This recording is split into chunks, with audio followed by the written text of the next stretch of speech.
Order.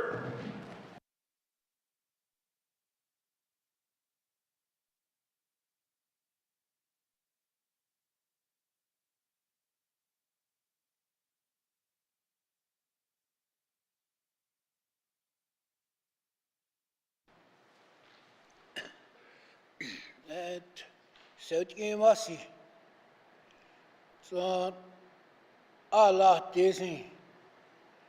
Nashia haya chia sa hutun sa tamasi onde. Sötgin kade yasin sin fin Allah ta. Nezin Allah ta. Di çünkü da dünya Allah.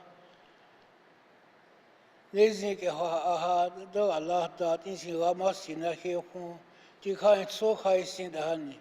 Oshin done goya chi doya zillinsin. Gott hayak e honda dia ya tschient ne ke hain so heißen dann nachher sehr tike nachher hayachian yet have ya chi yet dan is a chi visit out here honde Gott hayak e honda khalan is the guys in the Nick I one day yak and the take o ke din ke sin the take one What doesn't it that it's going to talk it's an article taken only what hints and what are going to do some of the share hard any day. Yet have yet done isn't she visit out share hunt in the city must show. Please be seated. Thank you, Jonas Lafferty, for the opening prayer and reflections. Minister statements. Minister for Environment, Climate Change. Thank you, Mr. Speaker. Mr. Speaker, today I want to talk about the Government of the Northwest Territories' new approach to addressing climate change. From community resilience to economic opportunities, the challenges posed by climate change are urgent, complex, and interconnected, with many other aspects of life here in the Northwest Territories.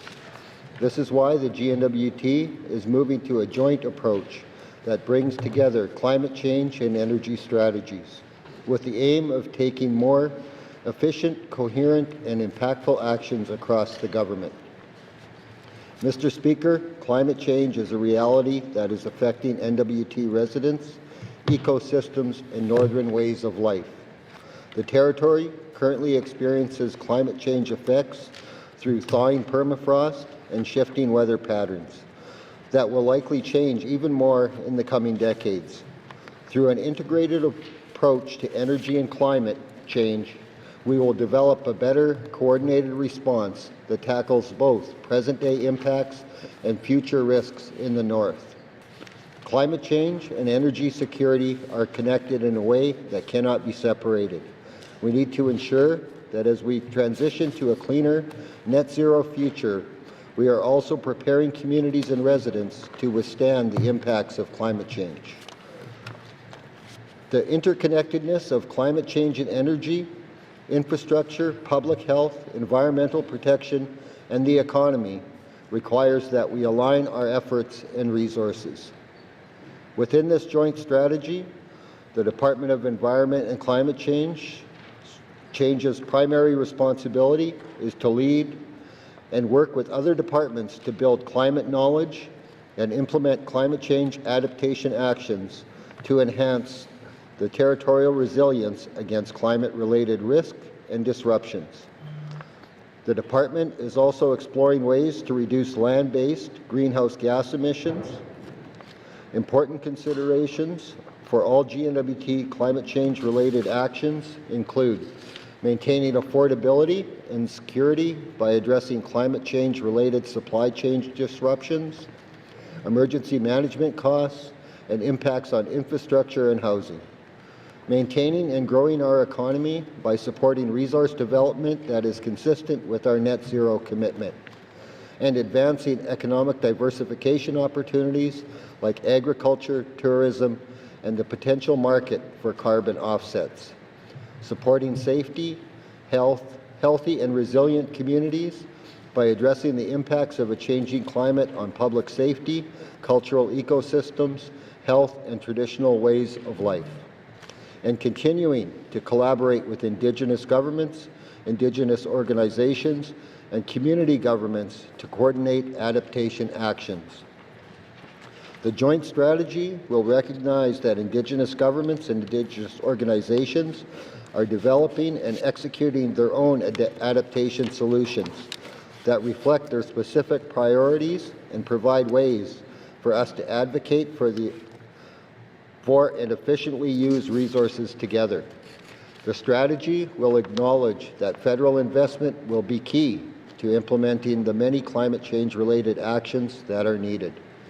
Mr. Speaker, the GNWT's ongoing commitment to engage with Indigenous governments, Indigenous organizations, and other stakeholders through the Council of Leaders, NWT Climate Change Council, NWT Climate Change Youth Council, and other forums will continue to guide our efforts to advance climate action in the North. We are committed to regularly updating the public on the process of this joint strategy and to working together with all partners to address the urgent need for climate adaptation. We anticipate the final integrated strategy will be released in the spring of 2026, along with the revised Climate Change Action Plan, based on extensive engagement and feedback we have received from Northerners. The GNWT remains committed to preparing the Northwest Territories to face the challenges and opportunities from climate change. Thank you, Mr. Speaker. Thank you, Minister of Environment and Climate Change. Minister statement. Minister responsible for strategic infrastructure, energy, and supply chains. Mr. Speaker, today I want to speak about the Government of the Northwest Territories' new integrated approach to energy and climate change, and how the Department of Infrastructure's work on energy will help build a stronger, more affordable, and more resilient future for our territory. Energy powers our communities, heats our homes, fuels our transportation, and propels businesses and the economy. But today, the Northwest Territories faces some of the highest energy costs in Canada, aging energy infrastructure, and increasing impacts from climate change. Our approach to energy must evolve. Last fall, Mr. Speaker, our government committed to achieving net zero greenhouse gas emissions by 2050. This commitment is driving the development of a new integrated strategy for energy and climate change. As our teams complete this work over the coming months, there are 3 themes I'd like to introduce today. This strategy will be designed to improve energy affordability and security, ensure community safety and resilience, and unlock new economic opportunities through the clean energy transition. It will be people-centered and built around enabling conditions that allow communities, economies, and governments to thrive in the face of climate change pressures. And as a joint strategy, it will bring together expertise from across departments in a coordinated whole-of-government approach. And first, strengthening our energy security by modernizing our energy infrastructure. Our power infrastructure is aging and increasingly vulnerable to the impacts of climate change. Overhauling our power generation assets, upgrading our electricity grid, and continuing to invest in local clean energy solutions across the territory are key steps we are taking to ensure our energy system can serve Northerners for generations.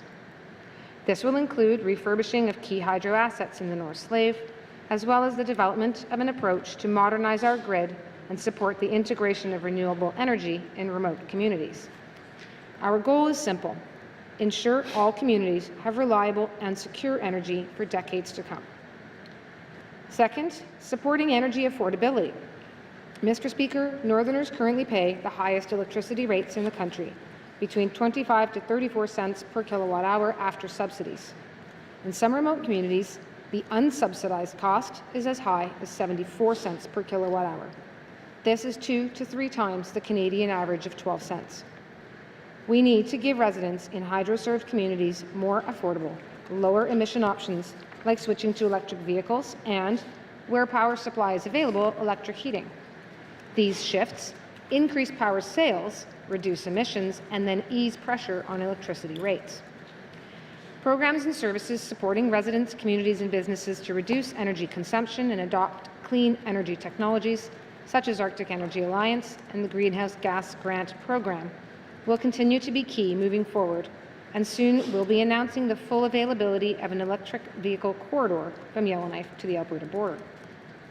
The government's recent set of directions to the Public Utilities Board will help support all of these important changes. Third, unlocking economic opportunities through the energy transition. Clean energy is about more than reducing emissions. It is also about building a stronger, more sustainable economy. This includes creating good jobs, supporting new industries, and long-term growth supported by renewable energy, which in turn will support critical minerals development. The Taltson Hydro Expansion Project is a leading example of this approach. This is not just an energy project, it is a project of partnership. We are advancing Taltson together with Indigenous governments in the Taltson watershed, the Northwest Territories Métis Nation, the Acacia-Dene First Nations, and the Salt River First Nation. This project has the potential to connect 70% of our population to clean, renewable hydropower while connecting two major energy grids. It will reduce our reliance on diesel, and it will help support the development of critical minerals opportunities by providing clean energy at the front end of those supply chains. By investing in transformative projects, we are not just reacting to change, we are shaping it. We are unlocking new economic opportunities, strengthening sovereignty over our resources, and ensuring that Northerners benefit directly from the transition to a clean energy future. The Departments of Infrastructure and Environment and Climate Change will continue working together to develop this joint strategy with a final release planned for spring of 2026. And together we are building a net zero future that is affordable, reliable, and resilient, and led by Northerners for Northerners. Thank you, Mr. Speaker. Thank you, Minister responsible for Strategic Infrastructure, Energy and Supply Chain. Minister statements. Mr. Premier.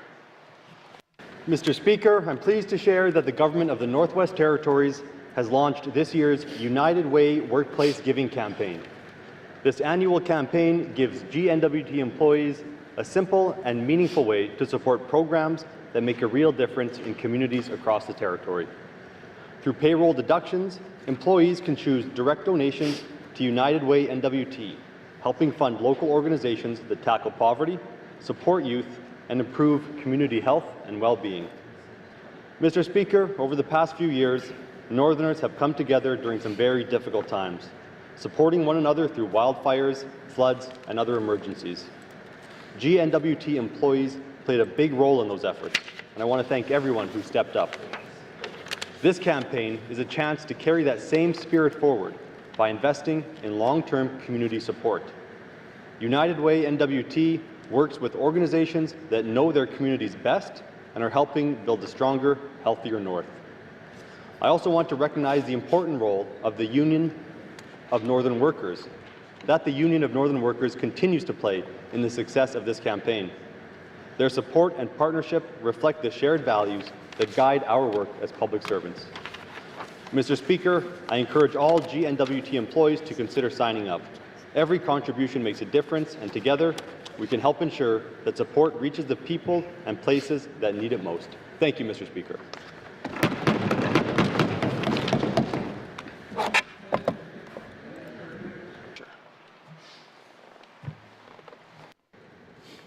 Mr. Speaker, I would like to provide an update on the Marine Transportation Service operation for the 2025 sailing season.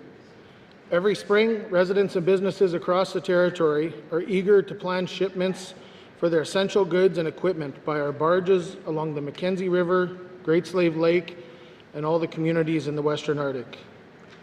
As people are aware, the 2024 Marine Transportation Services operations were affected by record low water levels.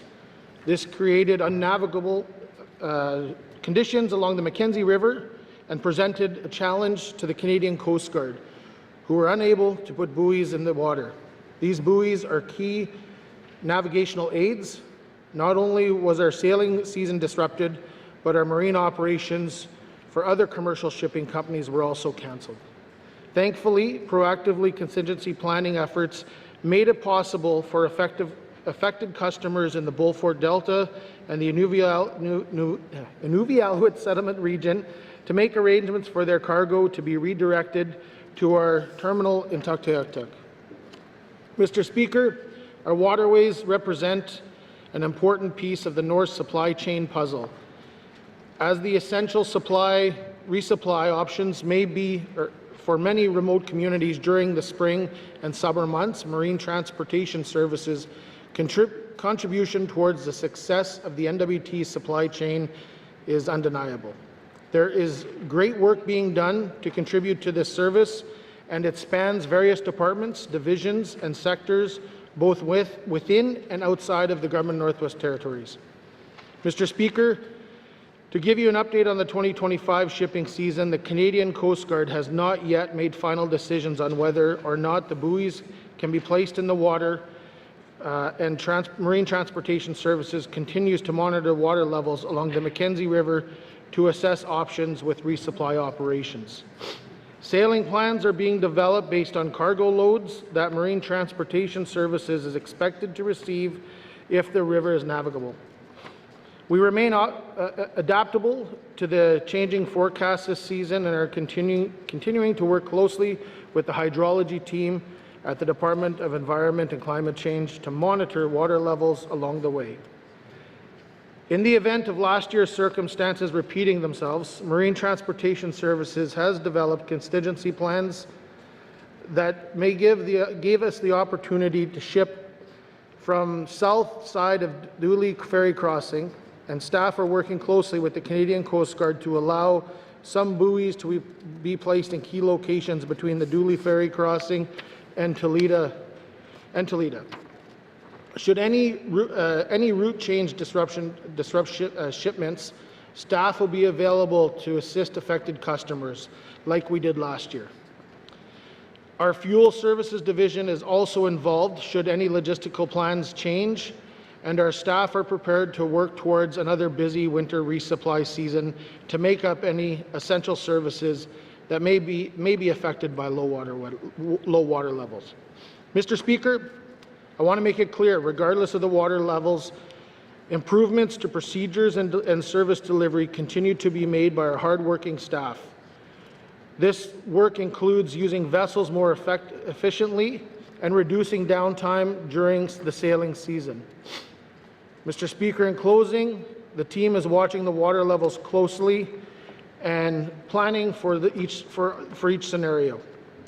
We will continue to keep the public aware once the Coast Guard has received the decision, and as we better understand the water levels along the Mackenzie River and any impacts to this year's shipping season. And I will just add, hot off the press, the Canadian Coast Guard has gone out today to assess the water levels at the mouth of the Mackenzie River. So thank you, Mr. Speaker. Thank you, Minister of Infrastructure. Minister statements. Minister statements. Member statements. Member statements. Member from Range Lake.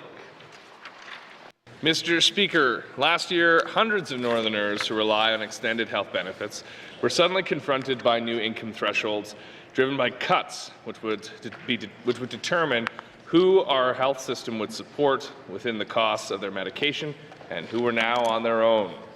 This so-called rationalization of a crucial health care benefit has caused serious anxiety and hardship. These income thresholds are unfair to my constituents struggling with a cost of living crisis, alongside the fact that many are already paying out of pocket for other necessary health services like home care and accessibility supports. When these changes were announced, I also received calls from many seniors who were concerned their benefits were at risk too. But I was able to reassure them that the Minister of Health and Social Services has made it clear to this House and to Northerners that seniors' benefits would not be touched. But, Mr. Speaker, lo and behold, several seniors in my Range Lake riding were recently charged for over-the-counter medications. And initially, I believed this had just been an honest mistake. But I was shocked to find out that it was I who was mistaken, because somewhere along the way, that promise to not touch seniors' benefits wasn't as much as a guarantee as we were led to believe.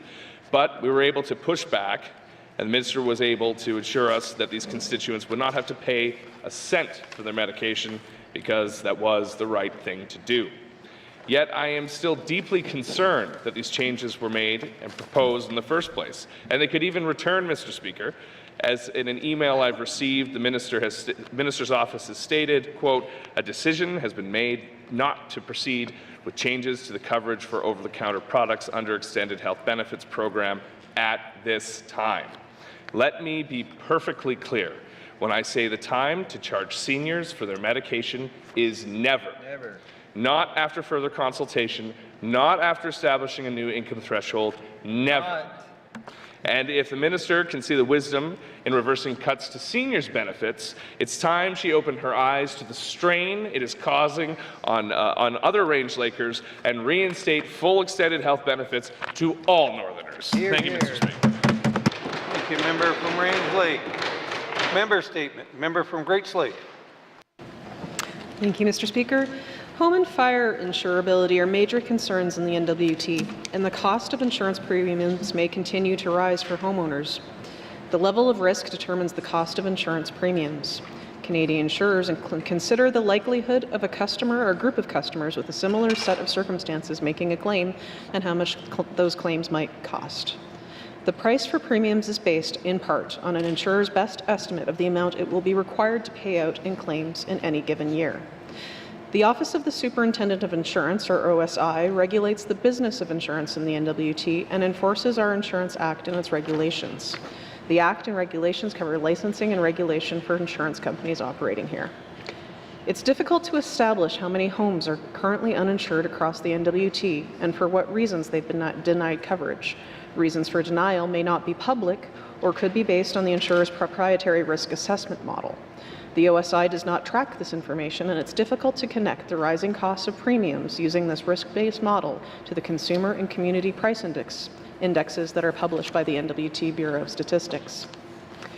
While insurers themselves set the costs for their premiums and products, there are mitigation efforts that local governments could undertake to help reduce costs. For example, concerning commercial fire insurance, the presence of hydrants and a full-time fire department in a community could bring down costs. I'm not going to go down the municipal funding gap rabbit hole quite yet, though, Mr. Speaker. Section 270 of the Insurance Act requires that the Superintendent of Insurance prepare annual reports for the Minister. Part of these reports track the increase in amounts of insurance premiums through the amount of gross receivable insurance premiums. For example, there was a 24% increase between 2019 and 2023, the last annual report being published on December 30th, 2023. Thank you, Mr. Speaker. I'll have questions for the Minister of Finance today. Thank you, member from Great Slave. Member statements. Member from Frame Lake. Thank you, Mr. Speaker. And Mr. Speaker, I'd like to build upon the statement made by my colleague just now. Mr. Speaker, home insurance is proving to be a growing barrier to home ownership in the Northwest Territories and a financial challenge for homeowners. Mr. Speaker, my constituents have told me about their inability to obtain home insurance in some cases, or costs of their insurance skyrocketing year over year. Some residents with insurance policies have had them cancelled because of wood pellet boilers being installed. As bad as it may be in Yellowknife, I can't imagine how difficult it must be for some homeowners in small communities to obtain insurance. Mr. Speaker, this issue is about accessibility and affordability of home and fire insurance in the NWT has been raised in the House before. Residents have no recourse except to complain about unaffordable increases or their difficulty even getting a policy to the Office of the Superintendent of Insurance and speaking to MLAs. During the 19th Assembly, the Honourable Member for Yellowknife South committed as Minister of Finance to instruct the Department of Finance to investigate Saskatchewan Government Insurance, a Crown corporation owned by the Government of Saskatchewan. Mr. Speaker, we need to follow up on this now to see if SGI can provide affordable insurance in the NWT. Established in Saskatchewan in 1944, SGI now provides insurance in 5 Canadian provinces as SGI Canada, operating in British Columbia, Alberta, Manitoba, and Ontario. It has operated in Manitoba since 1993, in Ontario from 2001, in Alberta since 2006, and in BC beginning in 2015. It offers home, farm, business, and even auto insurance. I believe it could operate here. I will have questions for the Minister of Finance at the appropriate time, Mr. Speaker. We need to get a handle on this growing insurance cost issue in the Northwest Territories. Thank you. Thank you, member from Frame Lake. Member statements. Member from the Sawtooth. Thank you, Mr. Speaker. Low Water Solutions. Mr. Speaker, there is no better time than the present for us to work together with the federal government to realize the dream that is fully completing the Mackenzie Valley Highway, or MVH. Mr. Speaker, becoming a reality, the MVH campaign plan will involve the federal engagements with our Member of Parliament, Cabinet Minister, GWT Envoy to Ottawa, SAW2 Secretariat Incorporated MOU arrangement. This next step is overwhelming and, more importantly, extremely encouraging. Mr. Speaker, we are in the infancy of a new federal Liberal government.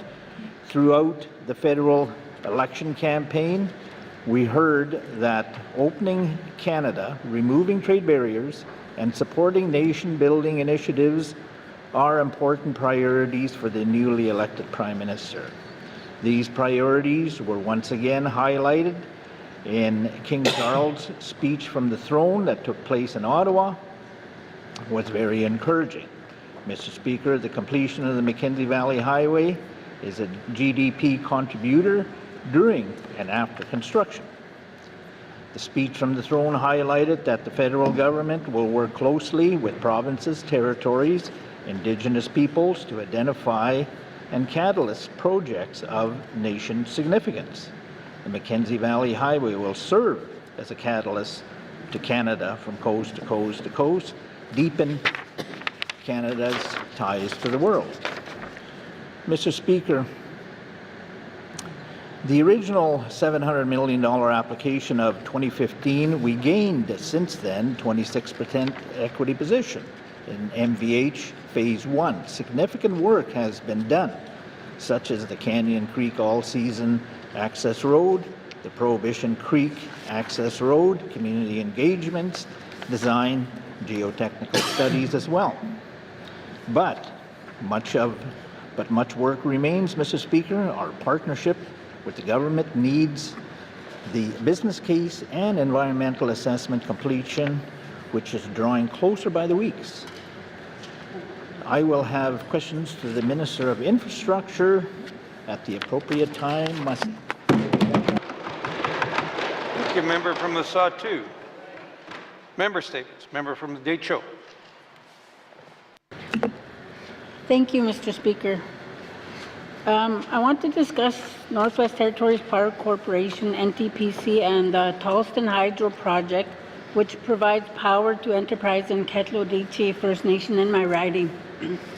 NTPC's mandate includes investing in core assets, increasing the distribution customer base, reducing emissions, and reducing fuel consumption. Mr. Speaker, it is important to promote affordable clean energy across the territory, but I want to see more affordable power rates in my riding, especially in Fort Providence and Kakisa. According to the 2023-2024 annual report, NTPC incurred limited physical asset damage during wildfire season, but fires and evacuations greatly affected the corporation's ability to complete planned operational work and capital projects.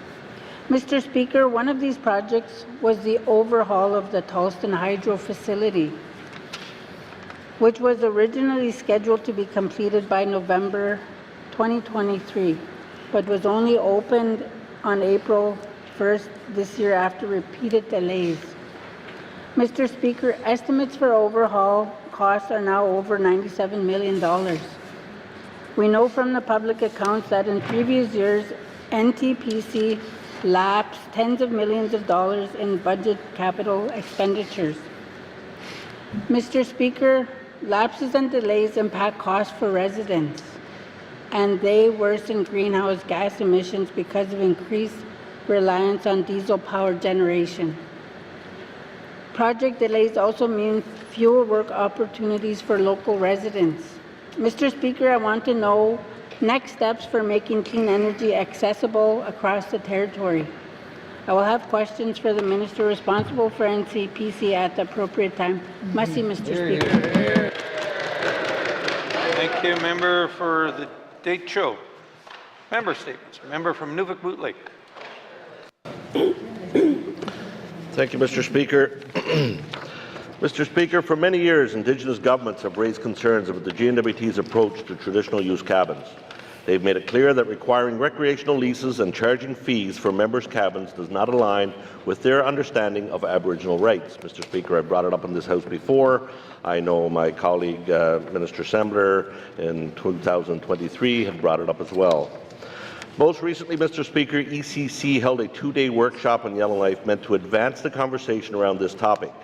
It is my understanding that progress was made and GNWT is now working to develop follow-up materials for Indigenous governments responding to the discussions and proposals made through that forum. Mr. Speaker, I understand that GNWT has made several key commitments that are meant to respond directly to the concerns raised by the Indigenous governments. One, they committed to developing a unique authorization and management approach for traditional use camps and cabins. Two, agreeing to set the annual rent for this new authorization at zero cost or nominal value of $1, eliminating this financial barrier to traditional land use. And finally, Mr. Speaker, the GNWT is committing to working collaboratively with Indigenous governments to establish the terms and conditions for this new authorization so that it provides a level of flexibility and regional customization while still meeting the GNWT's basic interest in the management of public lands. Mr. Speaker, it's my hope that these commitments demonstrate that our government does recognize the importance of traditional use uses of the land by Indigenous people, that they represent a significant shift in our approach to land management, one that better respects the spirit and intent of the United Nations Declaration on the Rights of Indigenous Peoples. While we work together with Indigenous governments on this longer-term solution, the government must also take immediate steps to address some present and ongoing concerns. Such, Mr. Speaker, is ensuring we continue the pause and collections program available to Indigenous people with recreational leases and ensuring we will not take collection action against them. Finally, Mr. Speaker, we must ensure that through the Intergovernmental Council Secretariat, the GNWT is advancing a potential amendment to the Northwest Territories Lands Regulation that will allow us to change a nominal fee for recreational leases held by the Indigenous cabin owners in the areas where their Indigenous government has an asserted or established right to harvest. Thank you, Mr. Speaker. Thank you, member from Nunavut Lake. Member statement. Member from Mophly.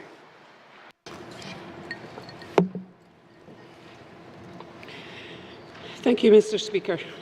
Mr. Speaker, the territory needs transitional housing. Mr. Speaker, I have constituents who are homeless and in unstable situation.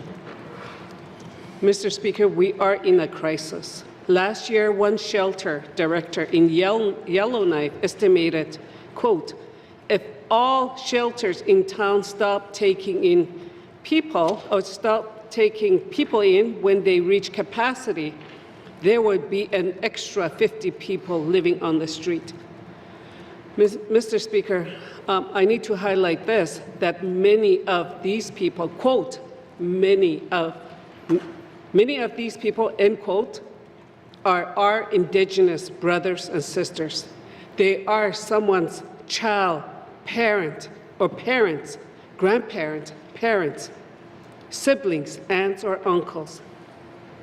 Mr. Speaker, this is a sensitive issue for many of our people who found themselves in tough situations. My heart goes out to them. In April, media reported on Yellowknife's, quote, point-in-time count showing that 327 people were homeless in 2024, a 5% increase from 2021.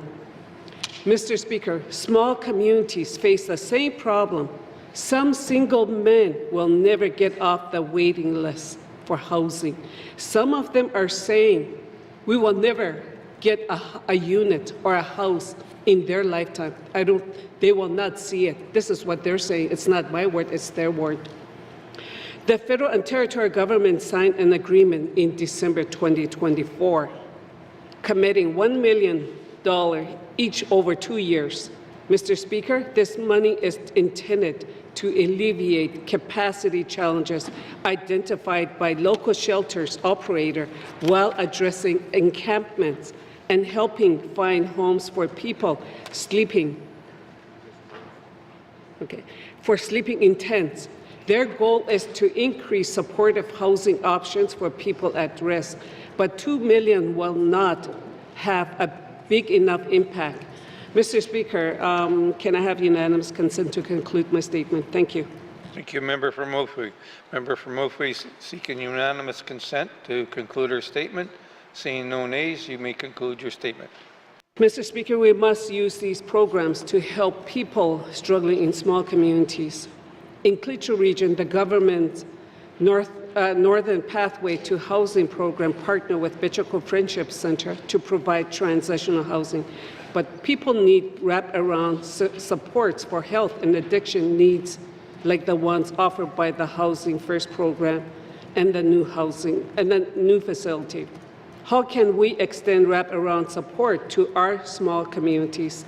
I will have questions for the Minister of Housing at appropriate time. Thank you. Thank you, Member for Moultrie. Member statement. Member from Trinidad-Willowdale. Mr. Speaker, we've all heard about the significant cuts coming to the Jordan Principal Program, a federal program that many schools depend on to support their students. For weeks now, schools across the north have watched as their application for Jordan Principal funding for the fall have come back denied, leaving them with a massive funding shortfall.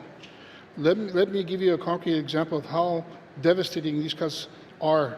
Last week, I learned that Tootsake Dene First Nation School is losing 5 full-time education assistants, all of whom were funded through the Jordan Principal Program.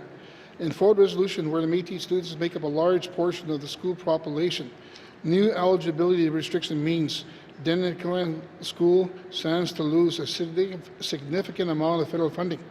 Meanwhile, the Department of Education, Culture and Employment currently funds just 1 student assistant in Tootsake, and only for a few hours a week. This is a stark example of the chronic underfunding of Indigenous education in our territory, despite the fact that education is also a sacred treaty right. Yes. This long-standing neglect has already forced families to leave their traditional communities in search of better education opportunities, and now even schools in Yellowknife are at risk. Together, the Catholic and public school boards in Yellowknife, they receive over $50 million from Jordan Principal funding each year, funding that is now in serious jeopardy. When schools reopen this fall, a crisis of Indigenous education will begin, unless this minister takes immediate action to restore the Jordan Principal funding. So today, I'm calling on the Minister of Education, Culture and Employment to meet with school boards across the north this summer and to provide a clear, immediate commitment to restore at least some of this critical funding. If the minister fails to take this opportunity, she risks becoming the first education minister in the north, leaving education in a worse shape than she found it. And she also inherited this from the 19th Assembly, so this is very important to the Indigenous people in my riding. Mr. Speaker, I will have questions for the Minister of ECE at the appropriate time. Thank you. Thank you, Member from Trinidad-Willowdale. Member statements. Member from Yellowknife North. Thank you, Mr. Speaker. Mr. Speaker, when we see people on the street who are in a bad state, some of whom are unhoused and some of whom prefer to live in encampments rather than in shelters, we tend to jump to different conclusions about what should be done. Some people believe they should be moved out of public spaces and ultimately that law enforcement officers should step in, and others see unhoused people as victims who simply require more supports and resources. Either way, we tend to focus on what should be done to these people or for these people. But what if we ask a different question? What can we ask from these people? What are everyone's responsibilities in this situation? The government certainly has responsibilities to provide decent options for shelter, but we often overlook the fact that people who are unhoused, even when they have addictions, also need to be accountable, especially when they're threatening or harming others. I think that asking for accountability is a basic sign of respect. It means recognizing someone as a self-determining human.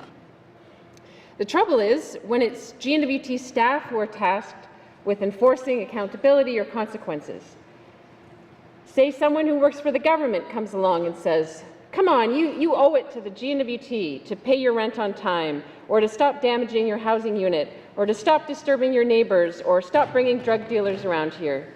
Well, people can rightfully say, I don't owe the GNWT anything. It's the government that set up residential schools and took our homes and land away in the past and got us into this mess in the first place. But what if a respected elder comes along and says, okay, you owe it to your family, to your community, to keep your home safe, to keep your neighborhood safe? What if an unhoused person has one of their peers or someone with lived experience come along and say, hey, maybe you could settle down or stop yelling at people. You know better than this. Our law enforcement system has a critical role, but it struggles to hold people accountable over the longer term. Putting minor offenders on a revolving door in and out of jail doesn't seem to help. That's where a move towards restorative justice approaches is so important. The community as a whole needs to hold an offender accountable. I'm hopeful that we can use these same kinds of restorative justice principles to address encampments in public spaces, public intoxication, and threatening behaviors. Mr. Speaker, can I ask for unanimous consent just to conclude my statement? From Yellowknife North. Member from Yellowknife North is seeking unanimous consent to conclude her statement. Hearing no nays, you may conclude your statement. Thank you, Mr. Speaker, and to my colleagues. So I am hopeful we can use these kinds of restorative justice principles to address encampments, public intoxication, and threatening behaviors by figuring out perhaps community-led and peer support teams who might be able to more meaningfully hold people accountable for their actions. Thank you, Mr. Speaker. Thank you, member from Yellowknife North. Member statements. Member from Yellowknife Centre. Thank you, Mr. Speaker. Mr. Speaker, I talked about the envoy yesterday, and I wanted to continue where I left off. Mr. Speaker, as a reminder, just to set the table, as they say, Ontario's budget is $232 billion. The GNWT hides in its shadow being 1% of that. But the Ottawa envoy is $140,000 a year. Mr. Speaker, the Quebec budget annually is approximately $166 billion. In round numbers, that's about 1.3 of our budget in comparison to them, Mr. Speaker. So, in other words, they pay their envoy $140,000. How are we seeing, in comparison, in any straight line, why is our envoy worth $440,000, Mr. Speaker? Why is this envoy, this friend of the Premier's, worth 2 to 3 times as much as the Ontario or the Quebec envoy? I can't see the math, Mr. Speaker. And by the way, for the record, I looked up the phrase envoy, and it can be used in many different ways. There's some interpretations, and I want to say for the record, it can also be exchanged for the word ambassador. Mr. Speaker, this person is sent on a mission. Sounds like an envoy. And I thought, well, considering we're paying this person $440,000 a year, we better address him properly. So how do you address an envoy or an ambassador? You use the phrase, Your Excellency. Mr. Speaker, is there value for money? Mr. Speaker, I see it more likely as bringing back the unicorns from our imagination to life than seeing value for money here. Are there other options? Absolutely, Mr. Speaker. I've called and spoken to 2 different political advocacy groups. They hire a team at a fraction of the price. Their monthly fee runs between $2,000 and $25,000 per month. It's all about what you want, Mr. Speaker. Mr. Speaker, their range is based on the size of a team for your issues, your concerns. They'll focus, they'll sit in and negotiate, and of course, they'll fight for your issues. But what's interesting is they bring a plan, Mr. Speaker. They have a matrix of deliverables for your money, Mr. Speaker. You get to see where your money's going, Mr. Speaker. You ask, Mr. Speaker, what is this advocacy paying for? I know this $440,000 something is lacking. There's a word here I'm lacking. Oh, it's called transparency, Mr. Speaker. There's no transparency. Mr. Speaker, monthly, this is monthly, this is $37,000 for this ambassador. Thank you, Mr. Speaker. Thank you, member from Yellowknife Centre. Member statements. Member from Hay River South.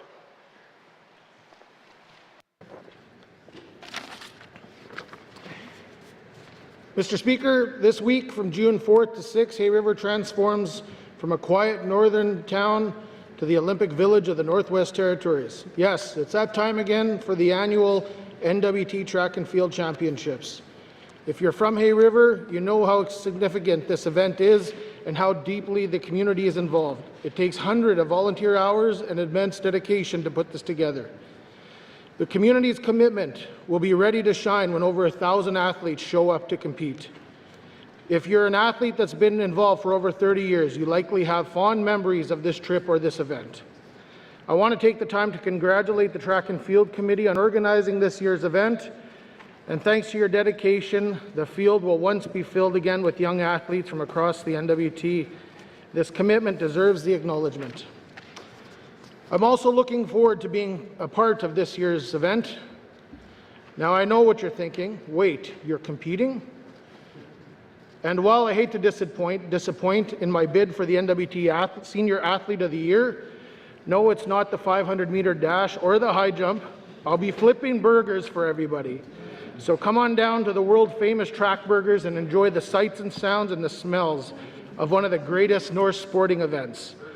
Trust me, you don't want to miss these burgers or the action on the field.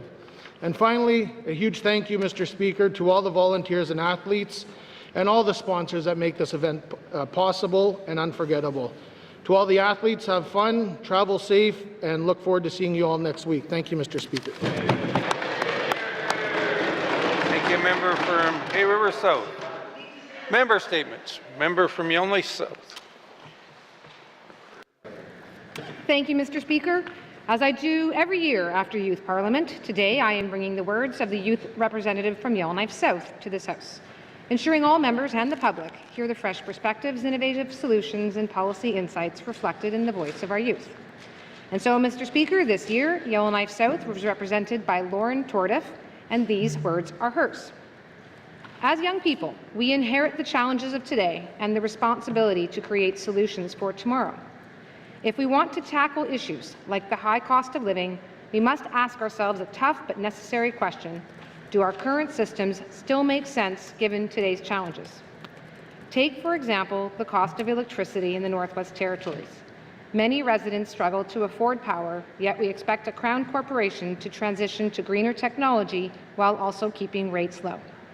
The current system forces the Northwest Territories Power Corporation, (NTPC), to pass the costs of infrastructure upgrades directly onto consumers. This makes it difficult for families and businesses to thrive. But what if we did things differently? As the Minister responsible for Northwest Territories Power Corporation, I feel the need to promote safety, affordability, and easier distribution among the smaller communities. But how can we regulate this while distribution remains a regulated private sector activity? The government will take responsibility for producing power and lead the transition to renewable energy sources without forcing residents to bear the full financial burden. Meanwhile, private companies could compete to efficiently distribute electricity in our communities. This would not only help reduce costs, but also ensure that cleaner energy becomes a reality in our communities. It might also create opportunities for residents to become micro-generators of power, feeding back into the grid and increasing system resiliency and capacity. A larger problem that affects many communities of the Northwest Territories is the imbalance of energy distribution. The solution I propose is a generating system that will be able to produce enough energy not only for the communities that are present today, but for what will be there in the years to come. So what would this look like? In collaboration with Indigenous governments, we will build a mass generator for each energy district that will provide reliable, affordable, and environmentally sustainable power to all Northwest Territories communities. As young leaders, we must be willing to challenge the status quo. We cannot solve today's problems with outdated solutions. If we have the courage to ask whether our current structures make sense, we can build a stronger, more sustainable future for the Northwest Territories. Mr. Speaker, I want to thank Lauren for her strong representation of Yellowknife South. I have only one correction. It's not only young leaders who need to be willing to challenge the status quo. It's a challenge that all leaders need to accept. Thank you to Lauren, and thank you for that inspiration, Mr. Chair. Thank you, member from Yellowknife South. That's the second time I've got to hear it. So it was an amazing speech there, and it's another one today. Member statements. Colleagues, today I'd like to recognize an individual that received the Life Members Award, formerly called the Honorable or Honorary Life Member. from the NWT RPA this past October. This award is not given out annually, but recognizes a member who has made an outstanding contribution to the Recreation and Parks field, who has significantly served in NWT Recreation and Parks and is nearly or has reached the end of their career in the Recreation and Parks field. This past October, it was given to Colin McPherson. I've had the pleasure of working with him when he took the Recreation Coordinator's position in Fort Liard. I can tell you, he made a huge impact on the community and the youth. To this day, people in the community speak highly of him and the things he did for the community. One of the biggest highlights, besides the swimming pool, was his speed skating program. He worked hard to get youth engaged and try out for the Ardent Winter Games. After leaving Fort Liard, he moved to the Yukon, then to Nuvik, then to Norman Wells, where he became the Regional Recreation Development Officer for the Sahtu region. Years later, he moved to Fort Smith, then to Yellowknife, where he is the Manager of Community Services for the Sport and Rec Division.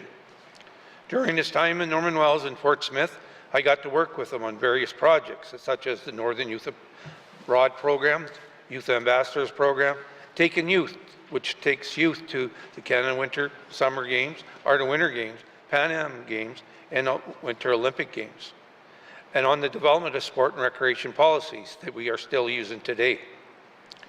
Colin was one of our guys when it came to aquatics, where it was facility side or the staffing part of the program, he was the one we call. He could come into a community, hear the program, and provide great advice on how to fix it or where to get the necessary part. He was an asset for the communities that he worked with daily and a strong component of the team we worked with. I've included his nomination for him at the end of this statement and asked it to be deemed as read and printed in the Hansard. In closing, there are many stories that I want to share with you, but being reflective of the time, I'd like to congratulate him on receiving this award. Well done, sir.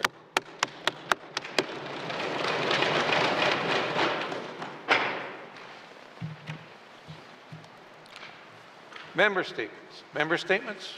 Returns oral questions. Returns oral questions. Recognition of visitors in the gallery. Colleagues, you just heard me give a statement about a friend of mine.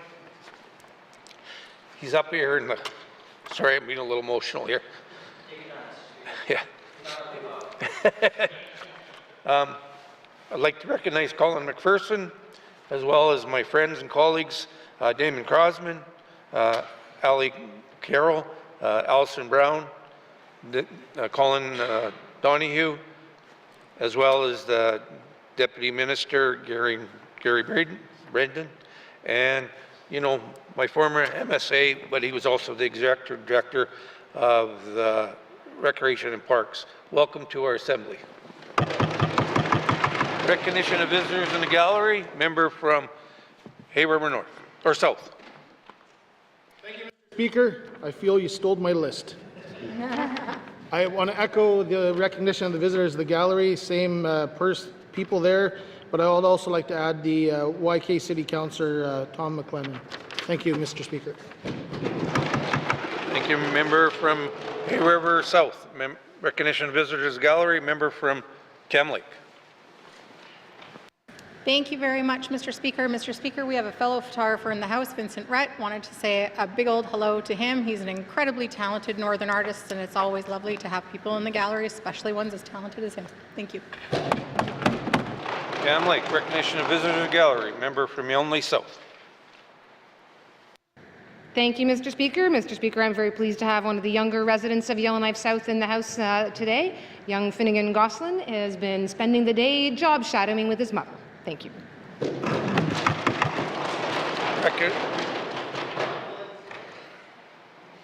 Finnegan, thank you very much for keeping your mom working hard. So we appreciate you being here. Recognition of visitors in gallery, member from Mophie. Merci, Mr. Speaker. Mr. Speaker, dunhlets at inawuts unkera Lucy Lafferty. Guga hoda hunte. Guts a kehi hunte, gumuhi hunte.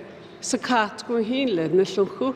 Igos Sakatu Kawahile, Director of Education, he Kawile, So digoyati genau hani yekelada hunte that Lucy Lafferty zona gutso ata tlicho yati ata gugawada zona Lafferty with a ke hunte ita e masi wisin zunga gawada it's e got on sakana ke kwati debino tsunatlaku zunga gage hunte page ginle Shiloh Simpson Nikolai Grasko, Nitlik Edi Age in Bitch Edzoton, Lucy Bitchakot on the Itamasi, Mr. Speaker. The member from Mophie, recognition of visitors in the gallery. Member from Yellowknife North. Thank you, Mr. Speaker. Member from Vancouver stole my thunder, but I wanted to also recognize Tom McLennan, who is not only a Viking North constituent, but one of our city councillors at the City of Yellowknife. So thank you, Tom, for being here today. Thank you, member from Yellowknife North. Member from Yellowknife Centre. Thank you, Mr. Speaker. It gives great pleasure to recognize through you to the House. I have several guests to acknowledge. First of all, I'd like to recognize Todd Cook. He happens to be the president and CEO of Northview Residential REIT. He's up there in the gallery. Sitting next to him is Lene Frida. I believe she's the Vice President of Operations, and she's there as well. And next to her is a face many of us will know around this room, but certainly in the community, is Ms. Colleen Wellborn. She is the local, so the Northern Regional Director here for Northview. And I want to give thanks quickly to Ms. Wellborn for her use and support of a community organization with Tony Folio, where they brought clothes from the South Slave to Yellowknife, and they facilitated that and made sure that NGOs could benefit from that situation.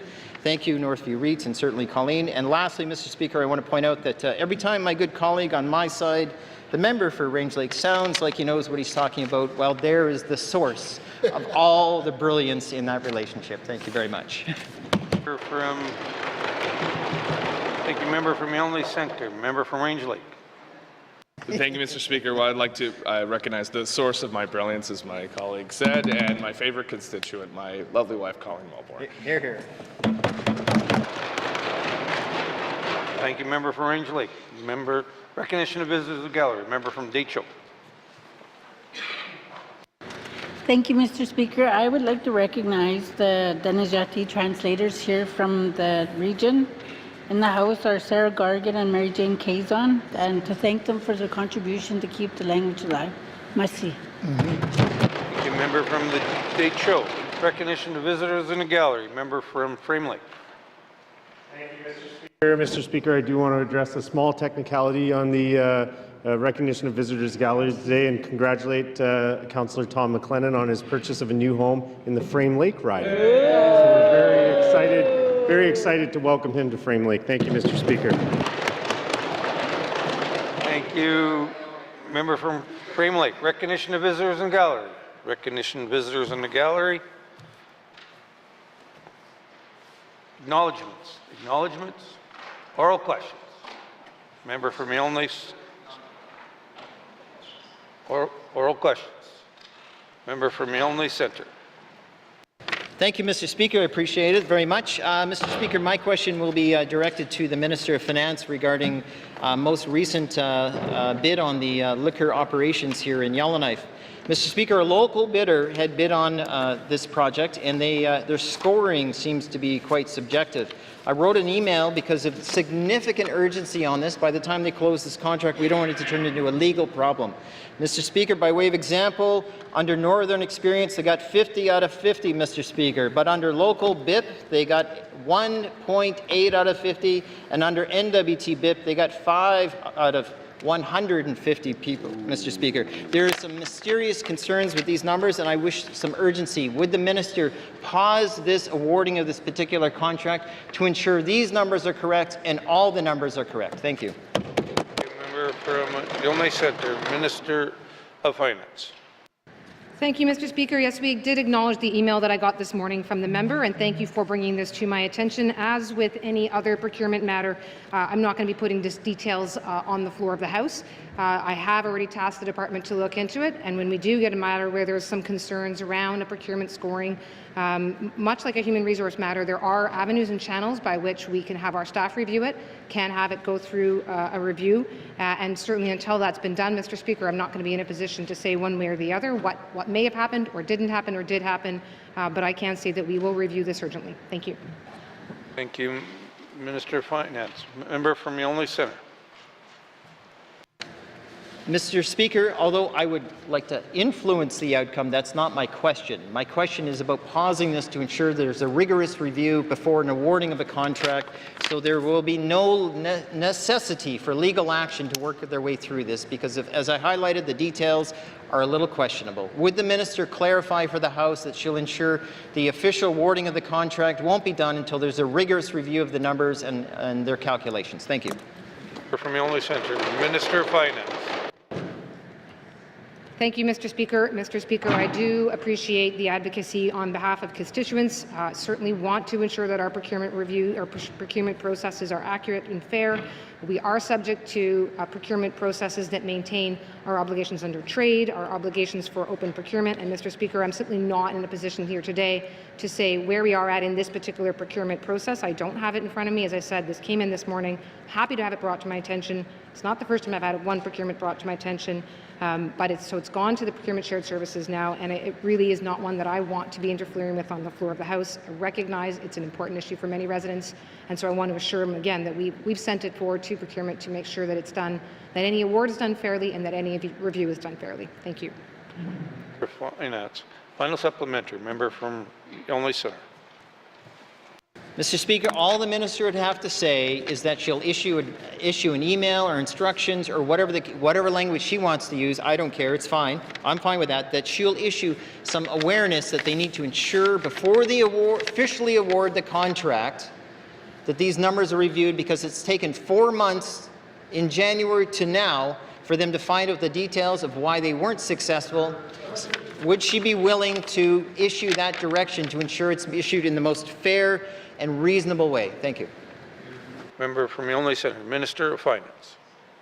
Thank you, Mr. Speaker. I appreciate the intention around fairness. Mr. Speaker, I don't have the details of the procurement here in front of me, as I normally wouldn't. That is a level of operations that ministers would be inappropriate to get my hands involved in, and certainly not here. So again, I do appreciate the concern for fairness. I certainly can commit that I'll double down on saying to the department that we want to ensure that we are being fair and that we are maintaining and adhering to all of the procurement principles that we have. But beyond that, Mr. Speaker, I'm certainly not going to be here on the floor of the House and without a fulsome awareness of the procurement details issuing any directives to the department on this one.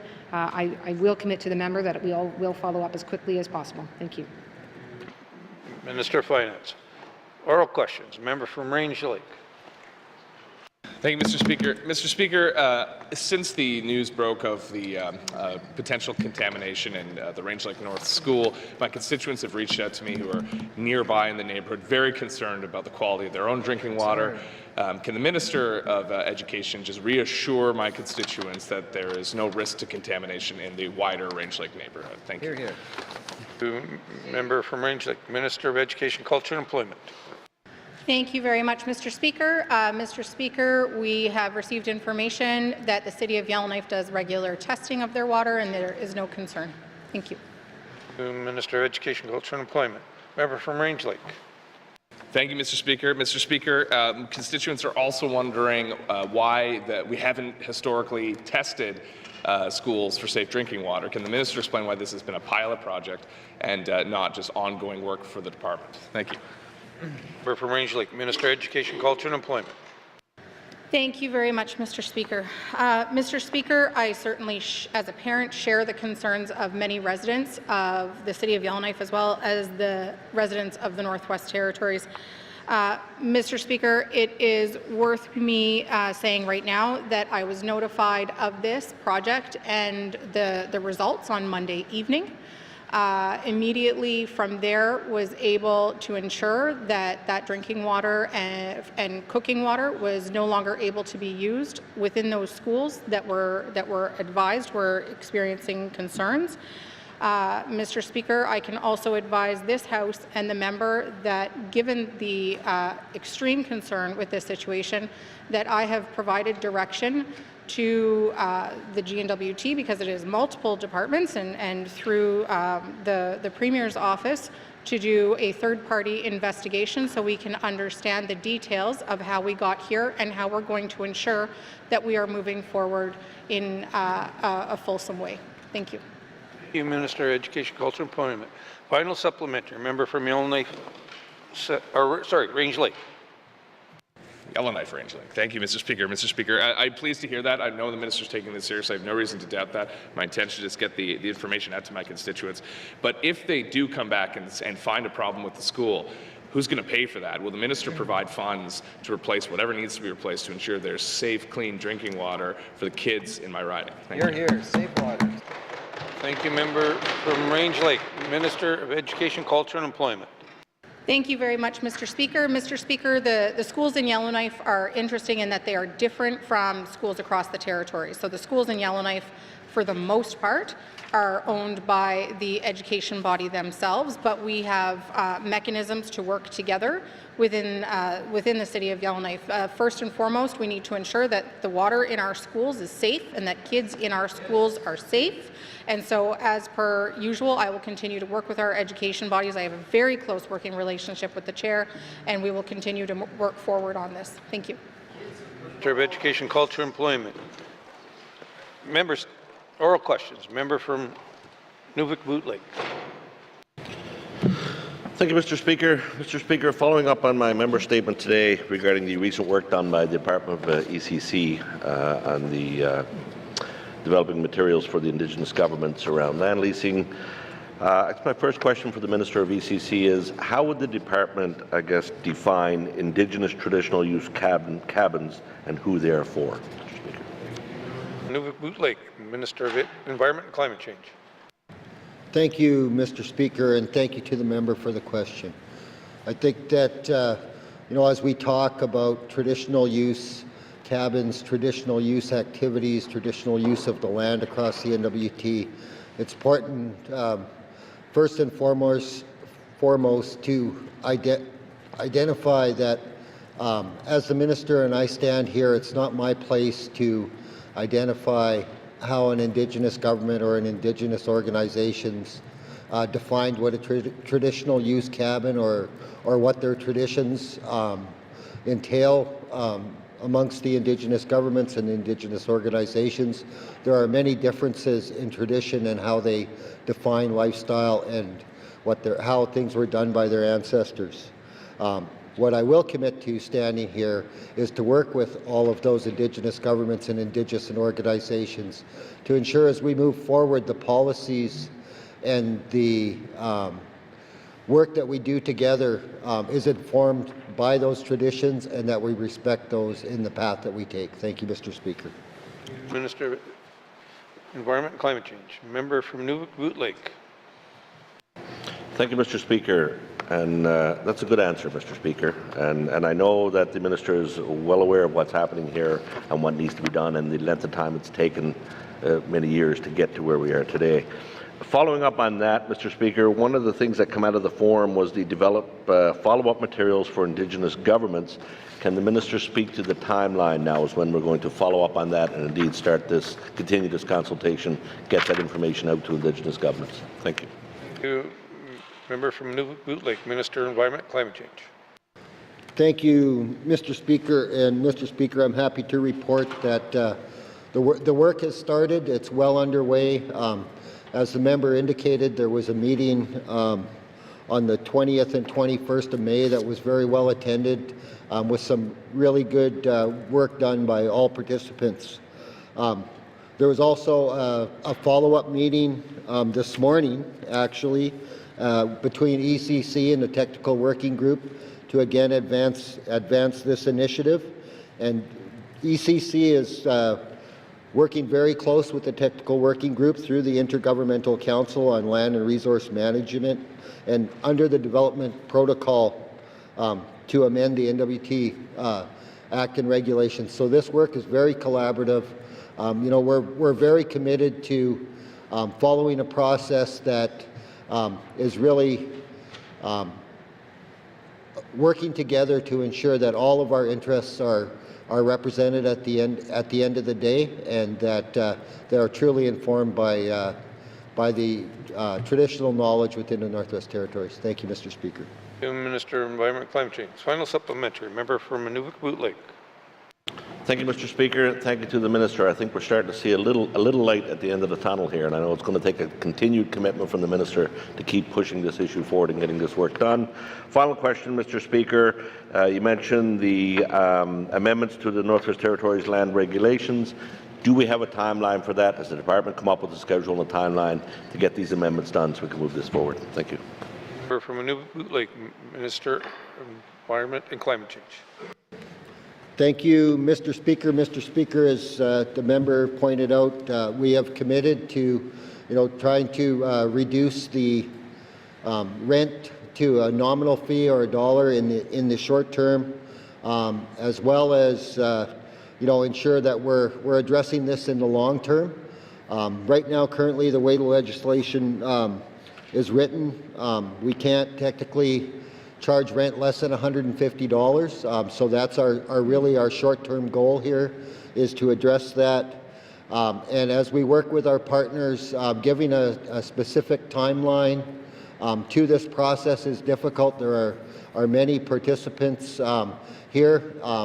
If I could, I'd be happy to do that tomorrow. But we have a process and a protocol that we follow to ensure that all the voices are heard. And I again just wanted to reiterate my commitment to get this done certainly as quickly as we can. Thank you, Mr. Speaker. Environment and Climate Change. Oral questions. Member from Toonaday-Willety. Thank you, Mr. Speaker. Mr. Speaker, I got my treaty book here. I highlighted areas in terms of education, and education is a treaty right. And so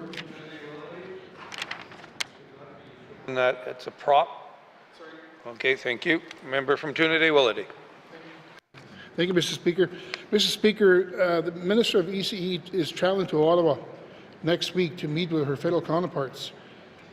Would she use this opportunity to advocate to restore these recent cuts to the Jordan Principle program before they come into place with our new MP, who's now the Minister of Crown and Indigenous Relations? Thank you, Mr. Speaker. Member from Toonaday-Willety. Minister of Education, Culture, Employment. Thank you, Mr. Speaker. Mr. Speaker, I share the member's concern, and the answer is yes. Thank you, Minister of Education, Culture, and Employment. Member from Toonaday-Willety. Thank you, Mr. Speaker.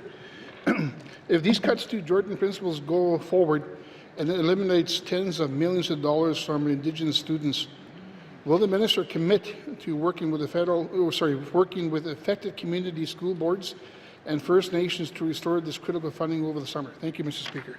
Member from Toonaday-Willety. Minister of Education, Culture, and Employment. Thank you very much, Mr. Speaker. Mr. Speaker, I have a close working relationship with our education bodies. I meet with them multiple times a year. I'm meeting with them again in June. This has been a conversation on our agenda all year. It is a huge concern for both education bodies and myself. Those conversations will continue. This conversation has also happened with the NWTTA. Mr. Speaker, one thing that needs to be very clear here is the GNWT cannot afford to take on the programs that the federal government introduces and does not continue. When this program was introduced, and over the last number of years, officials at the Department of Education have reiterated to officials within the federal government that we cannot afford to take on this program should they choose not to continue it. So that is why the Minister of Health and Social Services and I are teaming up together to deliver this message to Ottawa. That is why I have teamed up as well with education ministers from the Yukon and also from Nunavut, because this has an impact on Indigenous people across this country and across all three territories. Thank you. Minister of Education, Culture and Employment. Final supplementary, member from Trinidad-Willety. Mr. Speaker, Jordan principle exists to close the gap in the standard of living between Indigenous and non-Indigenous children.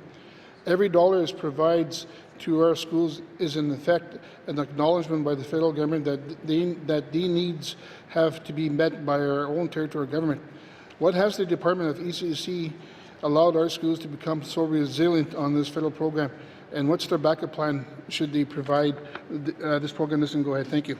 Thank you, member from Trinidad-Willety. Minister of Education, Culture and Employment.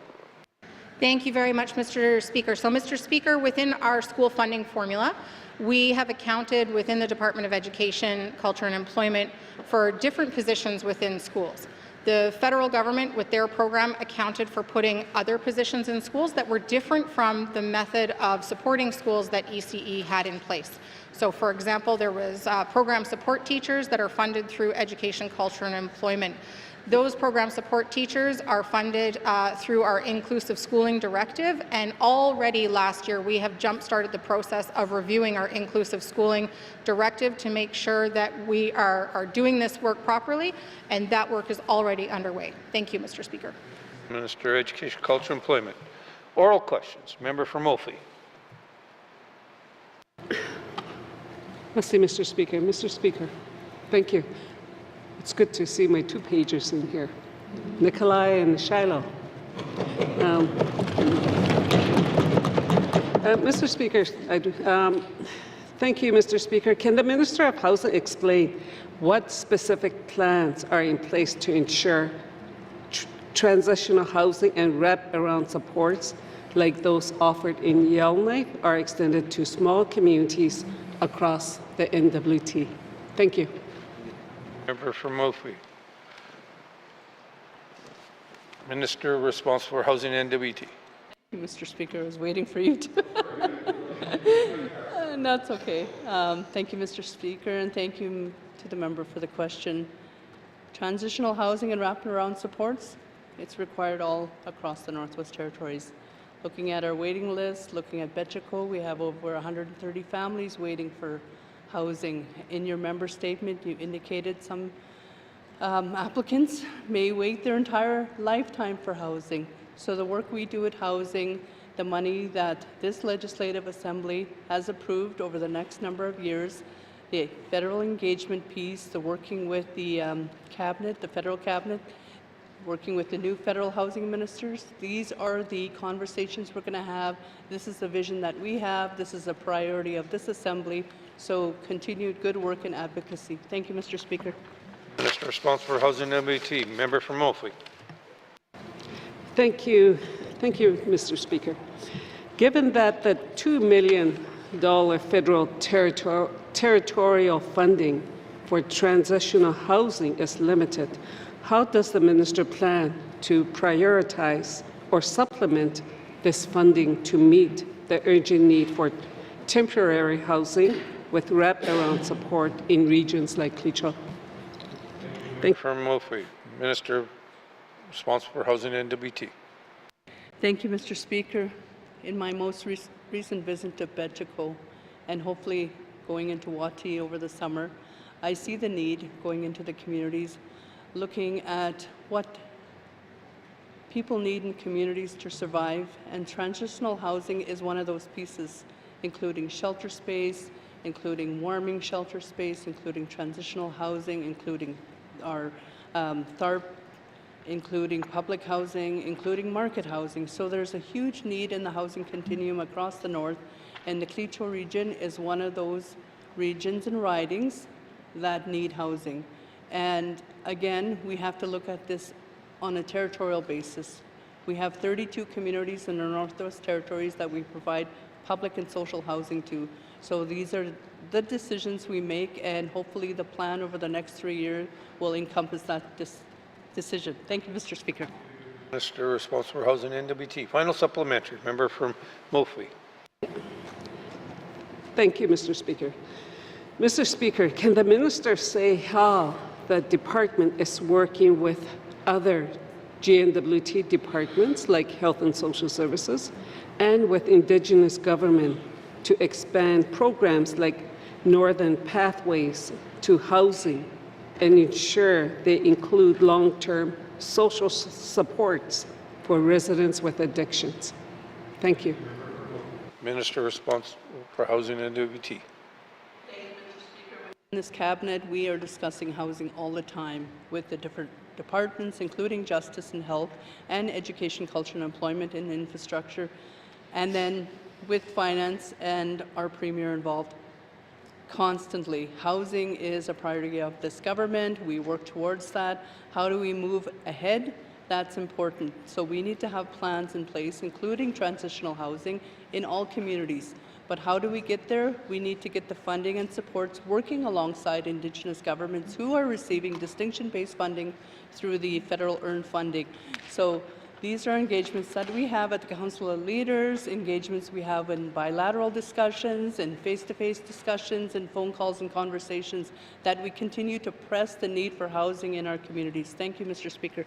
The Minister responsible for Housing and LBT. Oral questions. Member from Great Slave. Thank you, Mr. Speaker. Mr. Speaker, the Minister of Finance knows that I love data. So can the Minister tell us when an annual report for 2024, which is required by the Insurance Act, will be made public? Thank you, Mr. Speaker. Member from Great Slave, Minister of Finance. Thank you, Mr. Speaker. The insurance license year ends June 30th, so the June 30th, 2024 would be the end of that year. The annual report is then prepared thereafter. We would expect the 2024 annual report that gets prepared through the year will then be released in October or so, or the fall of this year. So roughly fall 2025. Thank you, Mr. Speaker. Minister of Finance. Member from Great Slave. Thank you, Mr. Speaker, and thank you to the Minister for that. Can the Minister say whether the 2023 annual report, which is already out, takes increases resulting from claims made during the 23 wildfires and evacuations into its calculations for gross receivable insurance premiums? Thank you, Mr. Speaker. Member from Great Slave, Minister of Finance. Thank you, Mr. Speaker. That is correct. It does. The insurer's premium tax that gets paid to the GNWT does take into account any increases in total gross premiums for the calendar year. So the premium tax, it's 3% on general insurance, 1% on fire insurance, and that is indeed based on the previous calendar year's insurance premiums. Thank you, Mr. Speaker. Minister of Finance. Final supplementary. Member from Great Slave. Thank you, Mr. Speaker. The superintendent reports on 4 previous years in each annual report. Can the minister speak to what percentage increases to insurance premiums that the superintendent is tracking for 24 or even into 2025? Thank you, Mr. Speaker. Great Slave, Minister of Finance. Thank you, Mr. Speaker. Obviously, the March 2023 or March 2025 year has not yet been completed, Mr. Speaker, but the 2024 amounts are still being finalized, and I can give you an estimate that we're sitting at around 6.9 million. That would be a 3.6% decrease from the 2023 reported premium tax. As I said earlier, we are now tabulating 2024. 2025 will be reported in a year, just under a year from now. Thank you, Mr. Speaker. For Finance. Oral questions. Member from Frame Lake. Thank you, Mr. Speaker. Continuing on the insurance theme, can the minister tell us if the Office of the Superintendent of Insurance has received complaints from homeowners and or businesses that they are essentially unable to access affordable insurance? Thank you. Member from Frame Lake, Minister of Finance. Thank you, Mr. Speaker. The current Superintendent of Insurance has been in the role since December of 2022, and I am able to say that they have not, they have informed me that they've not received any complaints from homeowners or businesses about being unable to access insurance. Thank you, Mr. Speaker. Thank you, Minister of Finance. Member from Frame Lake. Thank you, Mr. Speaker. Part of me wonders if that's whether they are even aware of the office. Mr. Speaker, since 2021, what specifically has the Department of Finance done to investigate having a Crown corporation like SGI Canada provide affordable home and fire insurance in the NWT, and how would this be regulated? Thank you. From Frame Lake, Minister of Finance. Thank you, Mr. Speaker. This was a question that came up, I believe, in the last Assembly, if not earlier as well, and I can say that the Department of Finance was asked and did reach out to counterparts in Saskatchewan to better understand the SGI model, to learn whether or not it could be applicable here or brought about to the Northwest Territories. Obviously, as a fairly small jurisdiction, very small population, and very small revenue base, creating a program of insurance would be next to impossible, as it would not give a sufficient base of paying in order to be able to pay out. So in that sense, having our own Crown Corporation is not financially feasible. So as far as being regulated, I mean, certainly the insurance industry continues to be regulated here. Mr. Speaker, as far as the private market, certainly again, the private market can choose whether or not to come into the jurisdiction, that is not something that we can sort of force or require any particular private actor to come in or not. Thank you, Mr. Speaker. Finance. Final supplementary. Member from Frame Lake. Thank you, Mr. Speaker. So, Mr. Speaker, I think that the suggestion is not necessarily that we establish our own Crown Corporation, but could SGI be brought in, as they've done in other provinces, to provide insurance in the Northwest Territories and thereby give Northwest Territories access to a larger base, the way we do for some other things. Thank you, Mr. Speaker. Frame Lake, Minister of Finance. Thank you, Mr. Speaker. So, I wasn't personally privy to the conversations with SGI, but did follow up to get some information as to what came of those conversations. It was a couple of years ago now, but I can say at the time that their indication is that they don't have any interest right now in coming into the Northwest Territories market, nor do any of their brokers have any interest at this point, from what they're informed of, to coming into the Northwest Territories market. Mr. Speaker, although, again, I can't really speak for an entity from another jurisdiction, the sense from the Department of Finance is that, again, the population here is quite small, so that makes the market very small. There's going to be very little economies of scale, very little returns, very little incentive to bring this entity here. Moreover, the payouts, because we are often in isolated communities, payouts can often be a lot higher. And so all of which leads both SGI as the parent and as well as the broker and perhaps also others to not have any incentive to come into this market. Thank you, Mr. Speaker. For Finance. Oral questions. Member from Decho.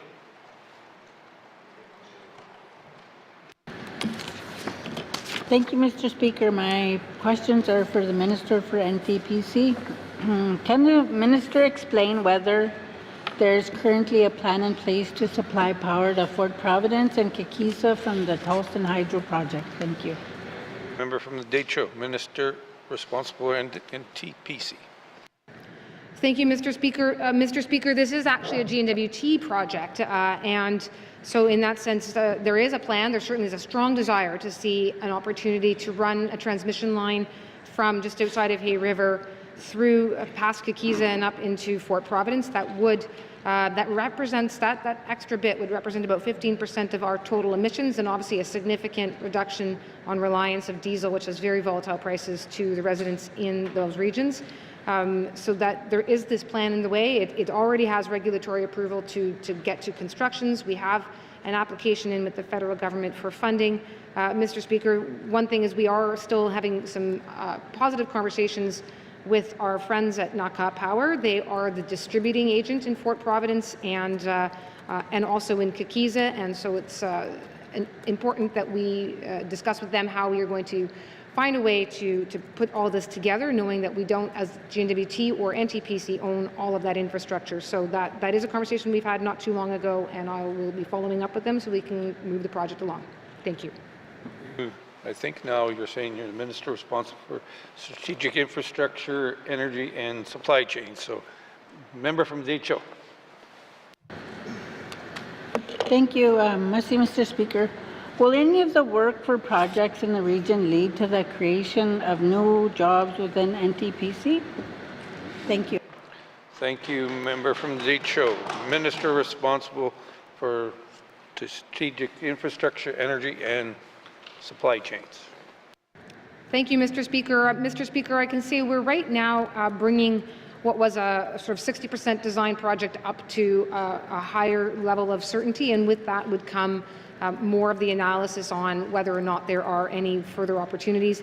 There is already obviously the distribution network within these communities, which is, as I said, one that has NACA power there, and I don't know whether they have any staff based in the communities or not, and I don't expect this would change that. When there are lines running, that certainly has the possibility that there may be some linesmen required to be available. Whether or not there would be a sufficient demand for these extra lines to create positions or not, again, I can't say at this point. We would do that part of the analysis when the project comes forward with some finality.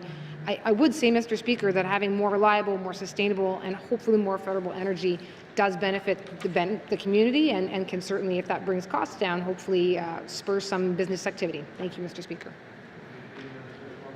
Strategic Infrastructure, Energy and Supply Chain. Final supplementary. Member from Decho. Thank you, Mr. Speaker.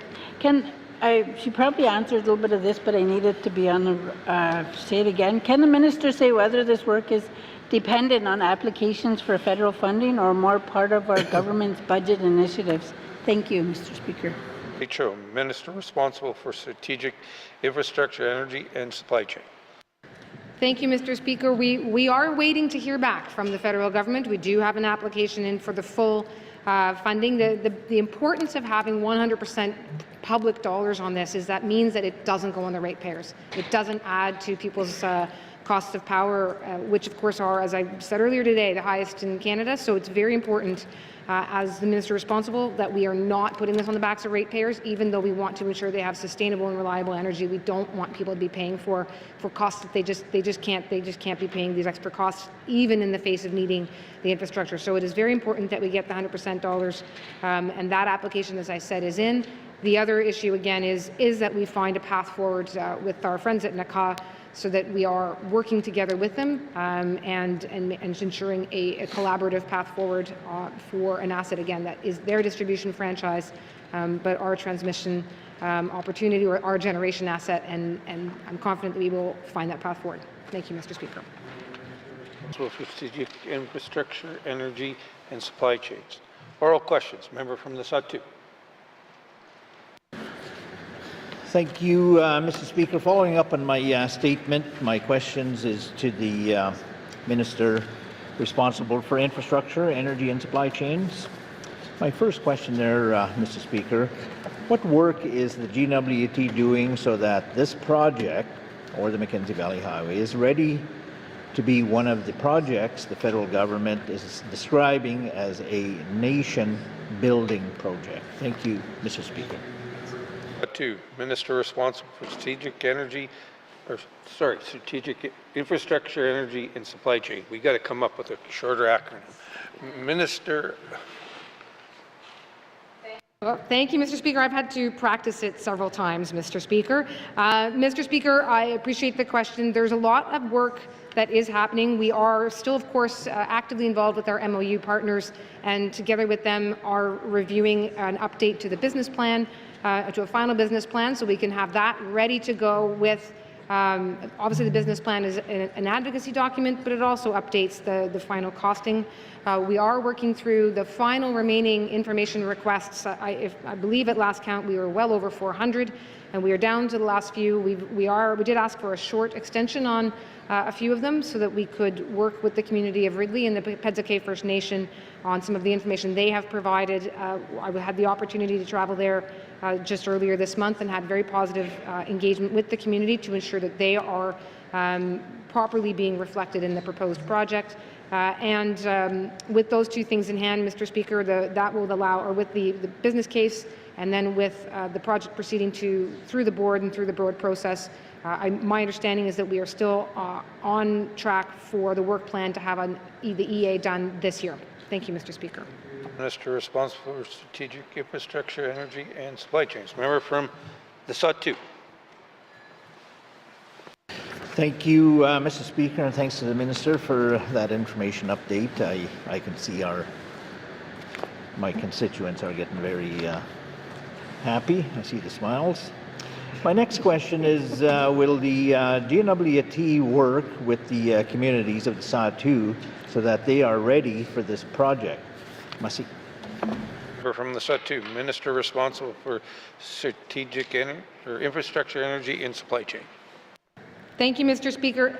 Absolutely, Mr. Speaker, and I will say one important thing that's come on this project is that very typically departments do community readiness working plans on large-scale infrastructure projects and would typically do them a year or so out from construction. Mr. Speaker, the communities in the Sawtooth have been very clear they want that work starting now. And so I can say we have put an application into the federal government to realign some of the ISIP money that is supporting the Mackenzie Valley Highway so that we can get the working groups for these readiness working groups up and running immediately and not wait till we're just at the construction stage. We want to get that work started now. My hope is we'll hear back. Now that there's a government, my hope is we'll hear back and that we can get that work going so that the communities are ready well in advance. Thank you, Mr. Speaker. Responsible for strategic infrastructure, energy and supply chain. Final supplementary. Member from Sawtooth. Thank you, Mr. Speaker. I'm very glad for the continuous good news here. It's going to be an enjoyable weekend. Will the minister show Ottawa how critical this road is to connect the people of the Sawtooth to the rest of Canada? Thank you. From the Sawtooth, Minister responsible for strategic infrastructure, energy and supply chain. Yes, Mr. Speaker, yes. Mr. Speaker, I've always had at least some introductory calls with counterparts in Ottawa, and I can say, I'm happy to say that I already raised the Mackenzie Valley Highway as being a nation-building project, connecting a critical part of Canada that is right now unconnected from the rest of Canada. Multiple communities, an entire segment of this country has no connections on roads, and if we can't get barges in because of climate change, no connections really whatsoever other than by air.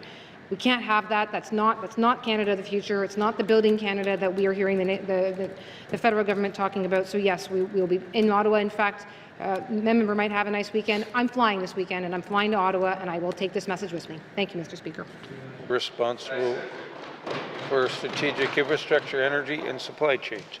Oral questions. Member from Yellowknife North. Thank you, Mr. Speaker. My questions are for the Minister of Executive and Indigenous Affairs.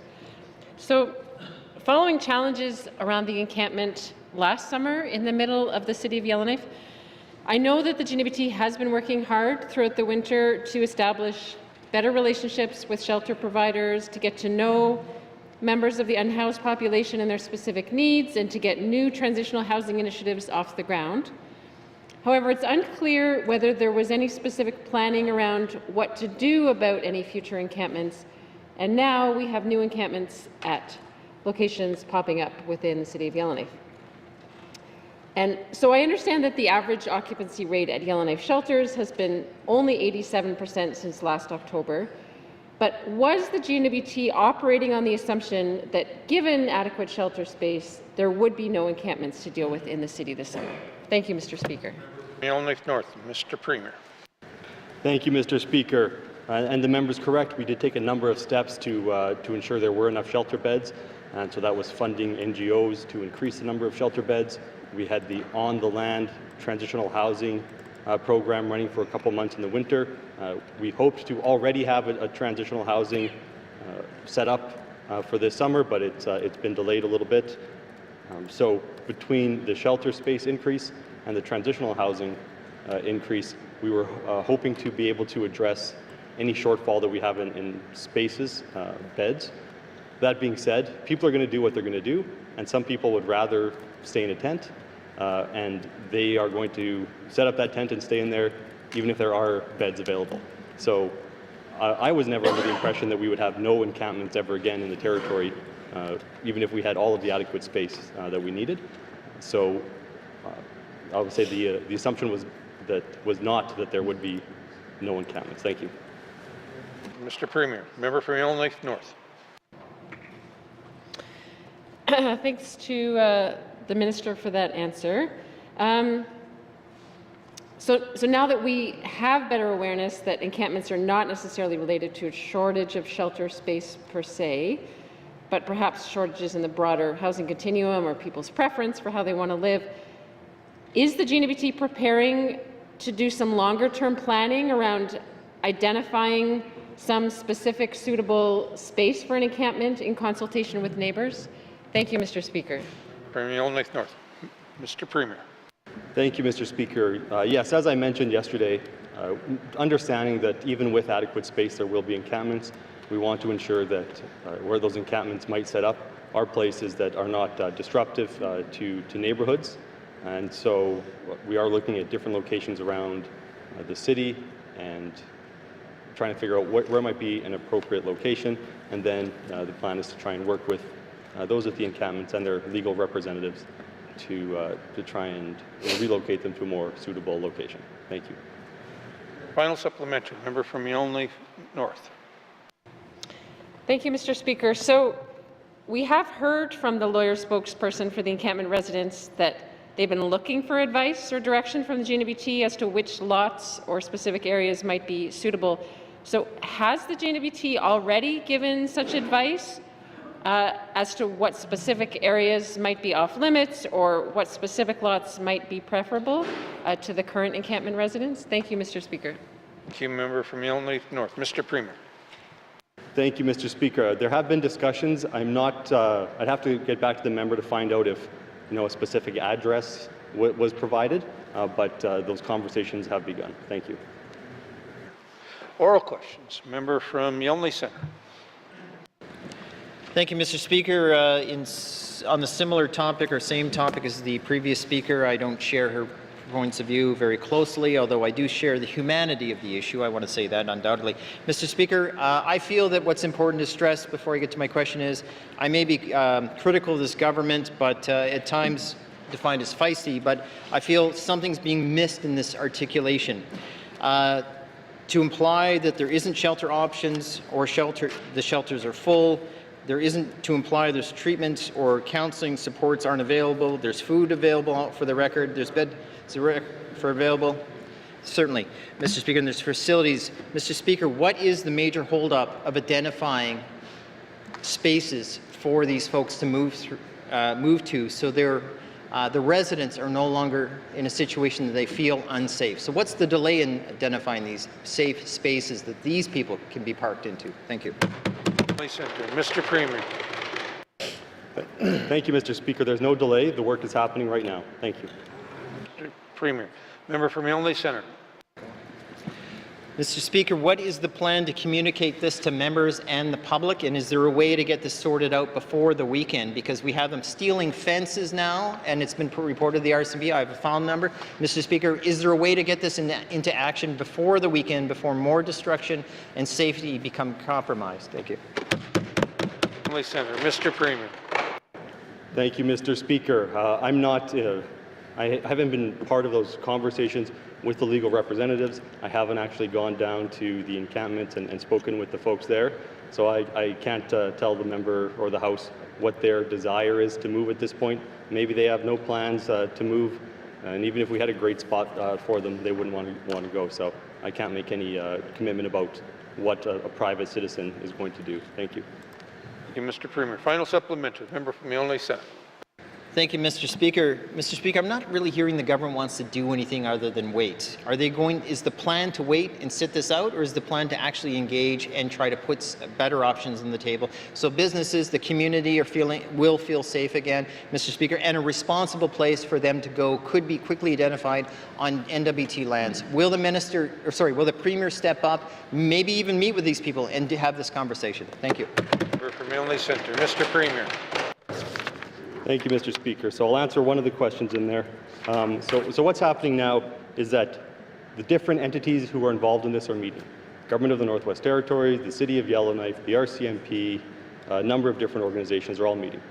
Everyone is coordinating, putting their mind towards this issue. We are looking at more suitable locations and then working with the folks at the encampment and their legal representatives to try and relocate to those suitable locations. And we're identifying any other barriers that might exist, any other reasons why people might be setting up encampments and why they might not be moving those encampments. So all of that work is happening. Thank you, Mr. Speaker. Premier. Oral questions. Member from Range Lake. Thank you, Mr. Speaker. Mr. Speaker, as I said in my member statement, I was contacted by two very distraught seniors who were charged full price for over-the-counter medicine that should have been covered by supplementary and extended health benefits. I'd like to ask the Minister of Health and Social Services why this was the case. Thank you. From Range Lake, Minister of Health and Social Services. Thank you, Mr. Speaker. Mr. Speaker, if there was charges to anyone who was on senior health benefits that was charged for over-the-counter drugs, I would suggest them reach out to my office or to their MLA, because those charges shouldn't, before, I'll clarify, shouldn't have been charged under what was going to be proposed, but after I looked at it further and began to kind of pull it apart a little bit, when I asked the questions as to why these changes in pharmaceuticals were being changed and why we were getting these emails from seniors, because it was extended health benefits. We try to keep in line all of our benefits, and so there are some changes that ends up happening with NIHB, and the pharmaceutical things change all the time, and so I did stop it. And as the member has said, that I would be looking into it. I'm not necessarily saying that it's going to affect seniors.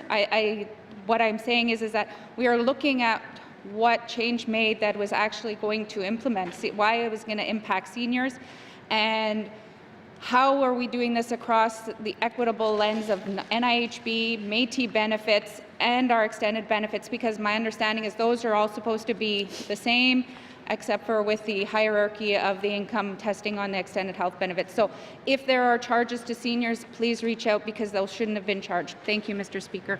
For Health and Social Services, member from Range Lake.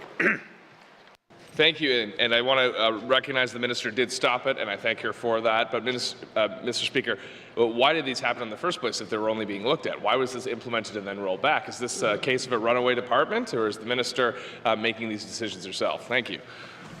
Range Lake, Minister of Health and Social Services.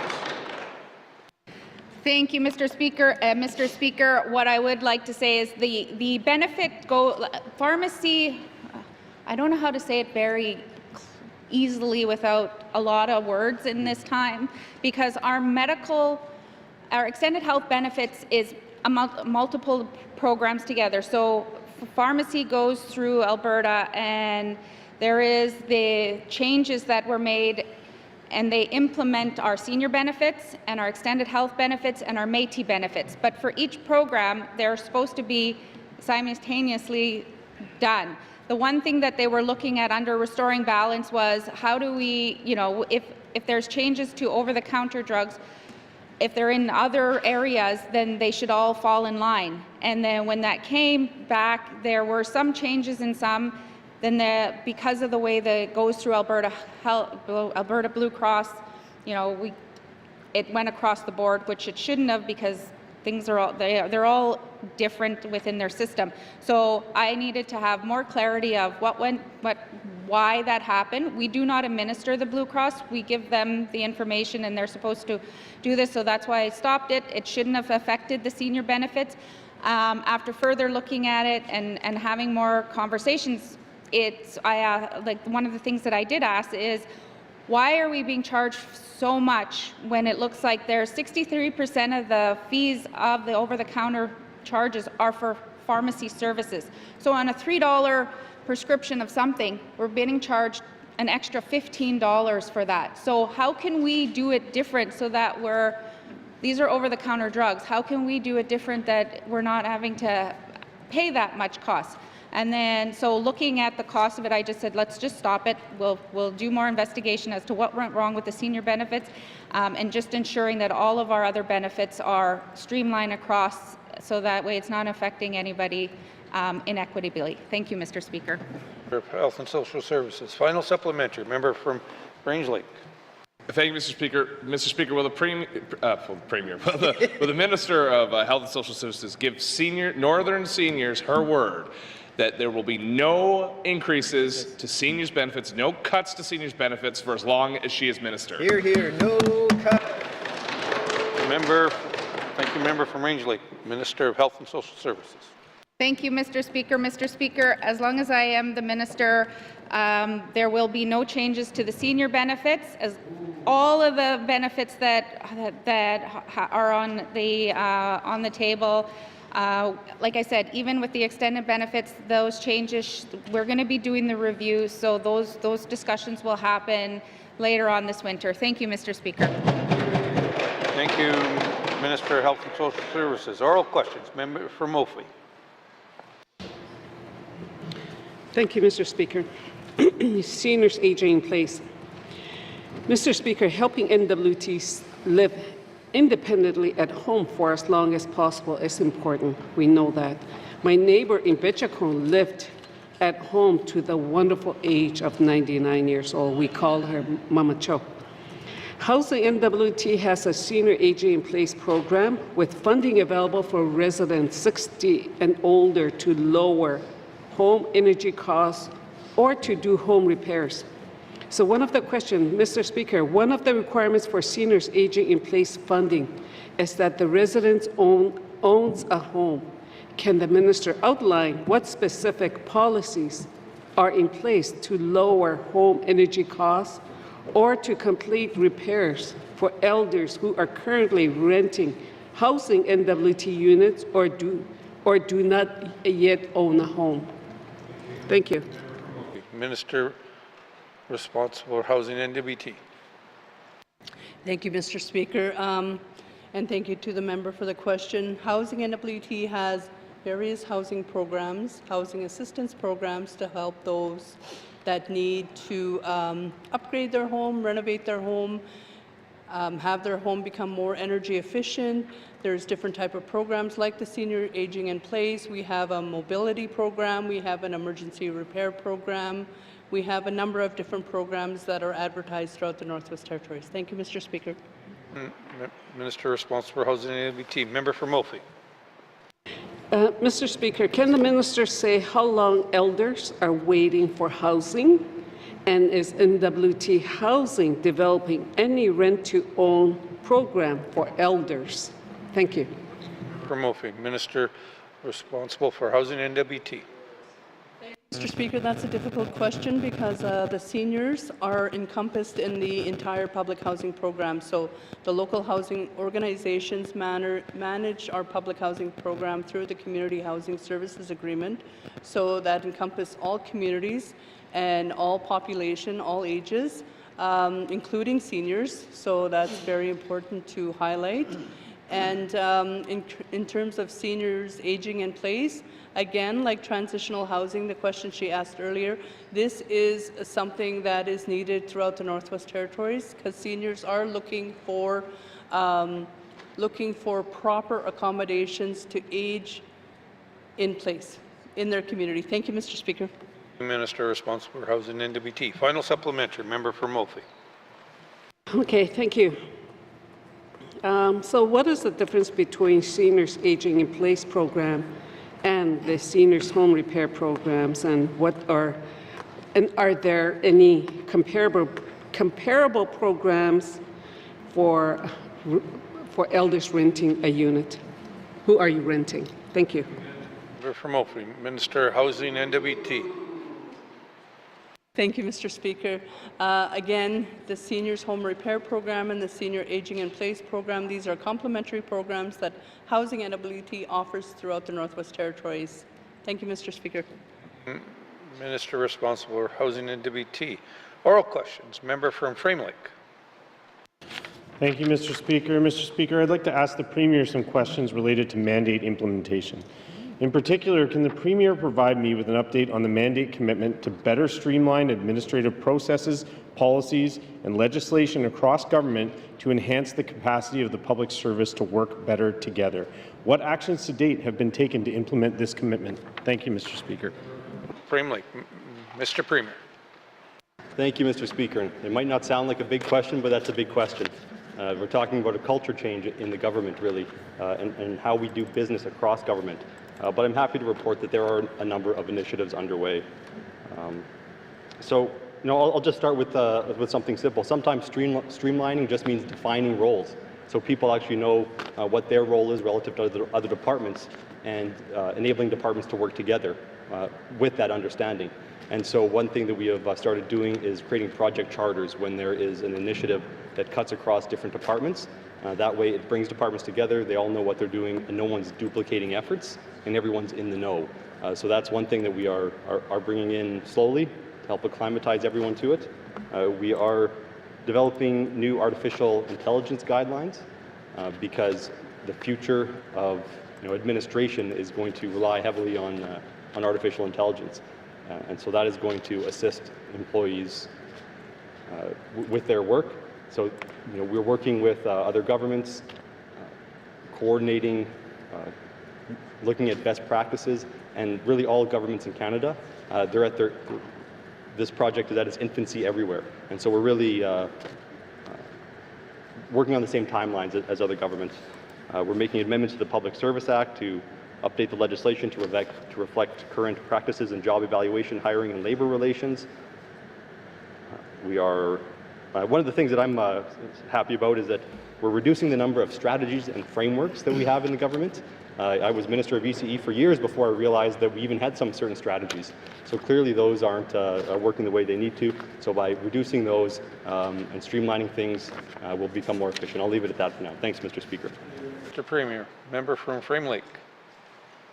Thank you, Mr. Speaker. I certainly appreciate that answer, and it sounds like the Premier had more to say, so I would encourage perhaps a more fulsome response in writing. Mr. Speaker, I'd like further an update on the mandate commitment to empower the public service by ensuring they are provided the flexibility to deliver programs and implement policies in ways that best serve residents.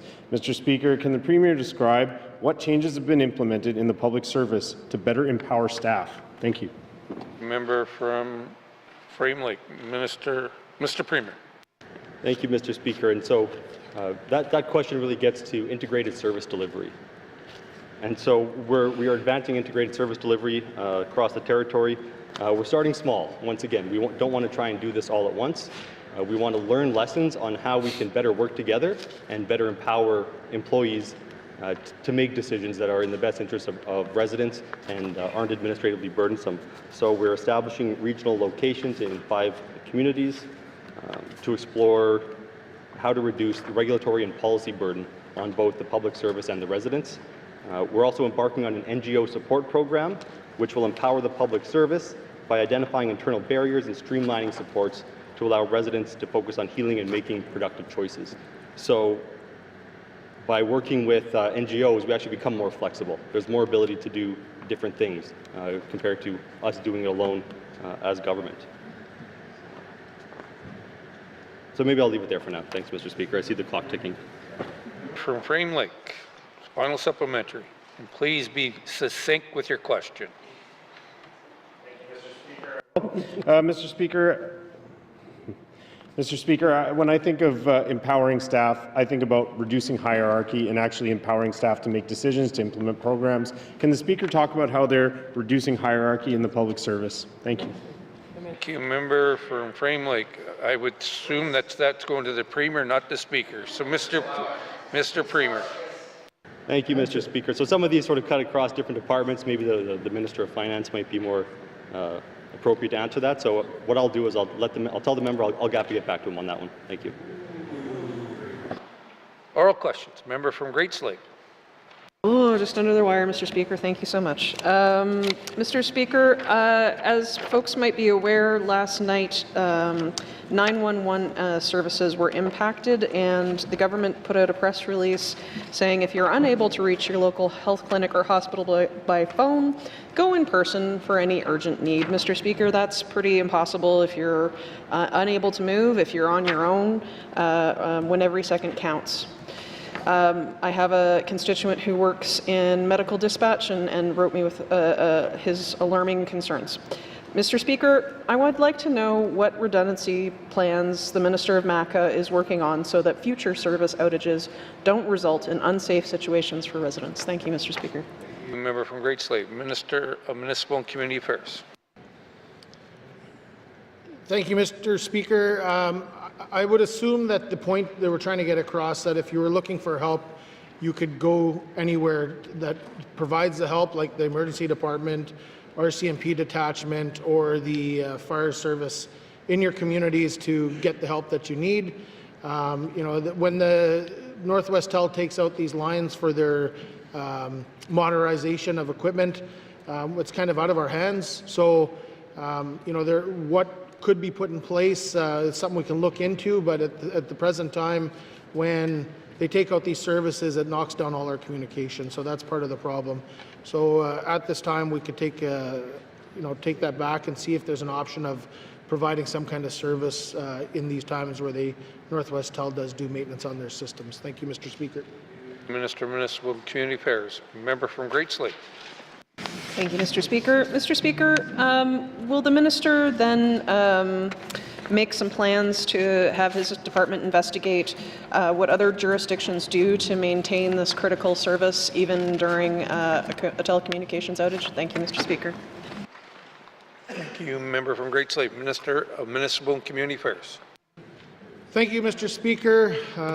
Back in the day, pre-cell phones and phones and everything else, we used smoke signals. No, we would have to go back, honestly, and look and find out from the other agencies, like in Alberta, what they do and how they layer their systems in order to have backups in their systems. So I'll ask the department to see what other jurisdictional scans we can do to see how we can back up our systems when our main telecommunication system is out. Thank you, Mr. Speaker. Thank you, Minister of Municipal and Community Affairs. Final supplementary, member from Great Slate. Thank you, Mr. Speaker. I appreciate the minister's trying to make some levity, but it is a serious situation. So will the minister commit to work with the Minister of Finance to address this telecoms gap? Thank you, Mr. Speaker. Member from Great Slate, Minister of Municipal and Community Affairs. Thank you, Mr. Speaker. I will commit to working with anybody to try to solve this problem. Like I said, it's Northwest Tel is the one that does the network system. They're the ones that control the telecommunications in the Northwest Territories. Again, we'll look at options. We'll ask the department to do a jurisdictional scan to see what they do for backup systems in other parts of the country. But again, we can work with other departments in order to find out what a solution might be. Thank you, Mr. Speaker. Thank you, Minister of Municipal and Community Affairs. Colleagues, our time is up for all questions. Mr. Clerk. Nothing. You don't? Okay, sorry. Oral questions. Oral questions. Colleagues, being recognizing the time, we will have a brief break to give the interpreters an opportunity. Thank you.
Written questions.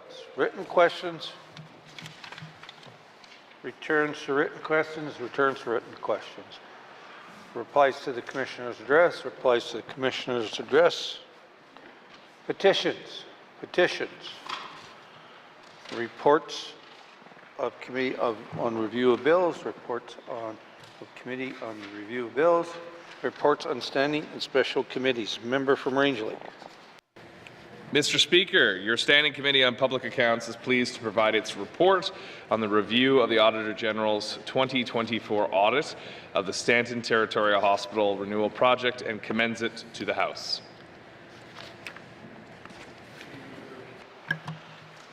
From Rangeley. Member from Rangeley. Mr. Speaker, your standing, Mr. Speaker, Stanton Territorial Hospital in Yellowknife is the NWT's largest healthcare facility, serves residents across the territory and Nunavut's-Kitikmeot region. The original 1988 hospital was replaced on the same site in 2019. The former facility, later named Kliwagunti building in October 2023, was designated for future leasing. On March 11, 2020, members of the Legislative Assembly requested a performance audit to be conducted by the Office of the Auditor General of the Stanton Territorial Hospital Renewal Project, which used a public-private partnership P3 model.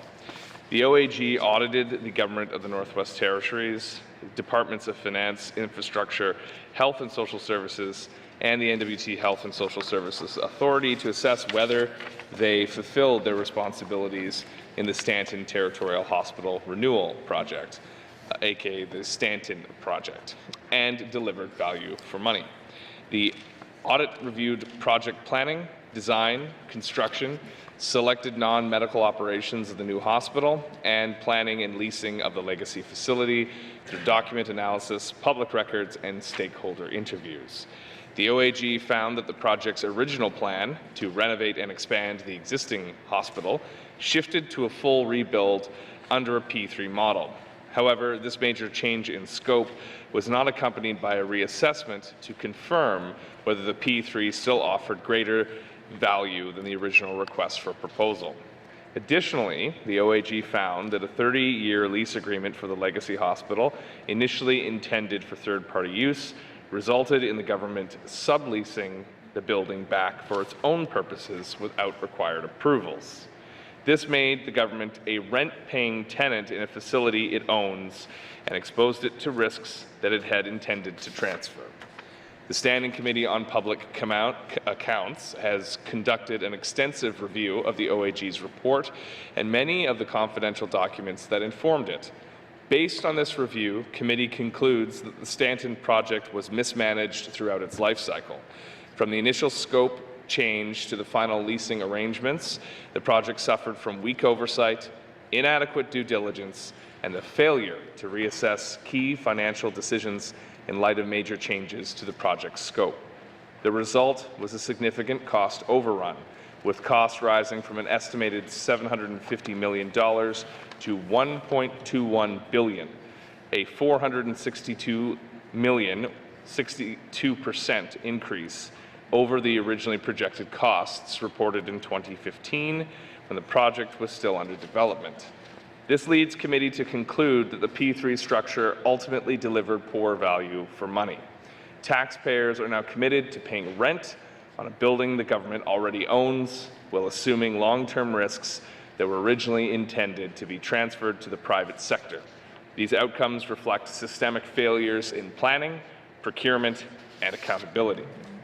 Committee found no evidence that any analysis had ever been done by the GNWT to assess the merits of the option to use the legacy hospital building for its own purposes.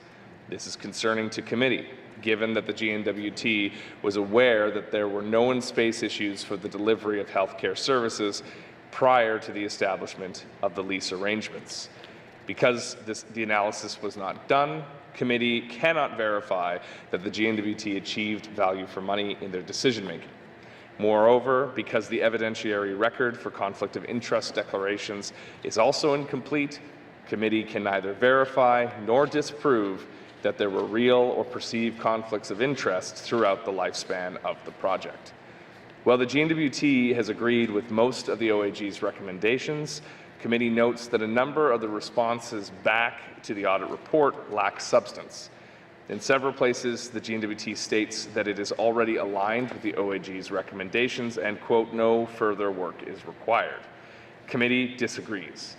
Given the lack of transparency and failure to demonstrate value for money, committee maintains that the GNWT must do significantly more to show how it will meet the recommendations, including clearly outlining what will change going forward to prevent similar failures and restore the public's confidence in the process. Finally, the OAG recommended that the Department of Finance publicly report comprehensive and timely cost information for the Stanton project as a P3. The reporting should include long-term leasing costs for the Legacy Hospital building and updates for significant cost changes to enhance transparency in public fund use. The Department of Finance disagreed, stating that Legacy Hospital leasing costs are part of a separate project and not applicable to P3 reporting requirements. The department committed to maintaining its current reporting practices through capital estimates and the public accounts. Committee finds this position problematic, as it undermines the spirit of the OAG's recommendations and raises concerns about the adequacy of current reporting practices. The refusal to provide full and integrated cost disclosures limits transparency and diminishes the public's ability to assess value for money. Committee emphasizes that meaningful accountability requires a lot more comprehensive and open approach to financial reporting on public infrastructure projects. In light of committee's review of the OAG's report, committee consequently makes 9 recommendations.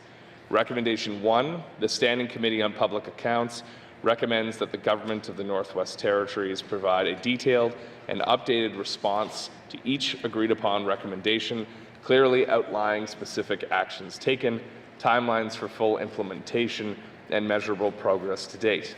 Committee expects this response to demonstrate how future decisions will differ to ensure improved transparency, oversight, and value for money. Recommendation 2, the Standing Committee on Public Accounts recommends that the Government of the Northwest Territories implement and publicly disclose robust measures to ensure strict compliance with cost control and conflict of interest policies in the development and execution of large capital projects.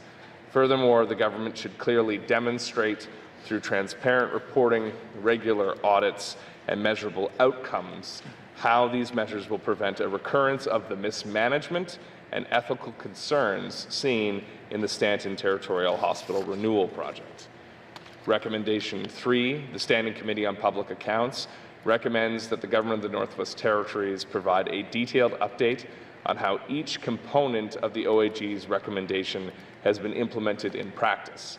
This should include specific actions taken, timelines, and clear explanations of how future procurement processes will differ to ensure strong oversight, conflict of interest management, and public confidence.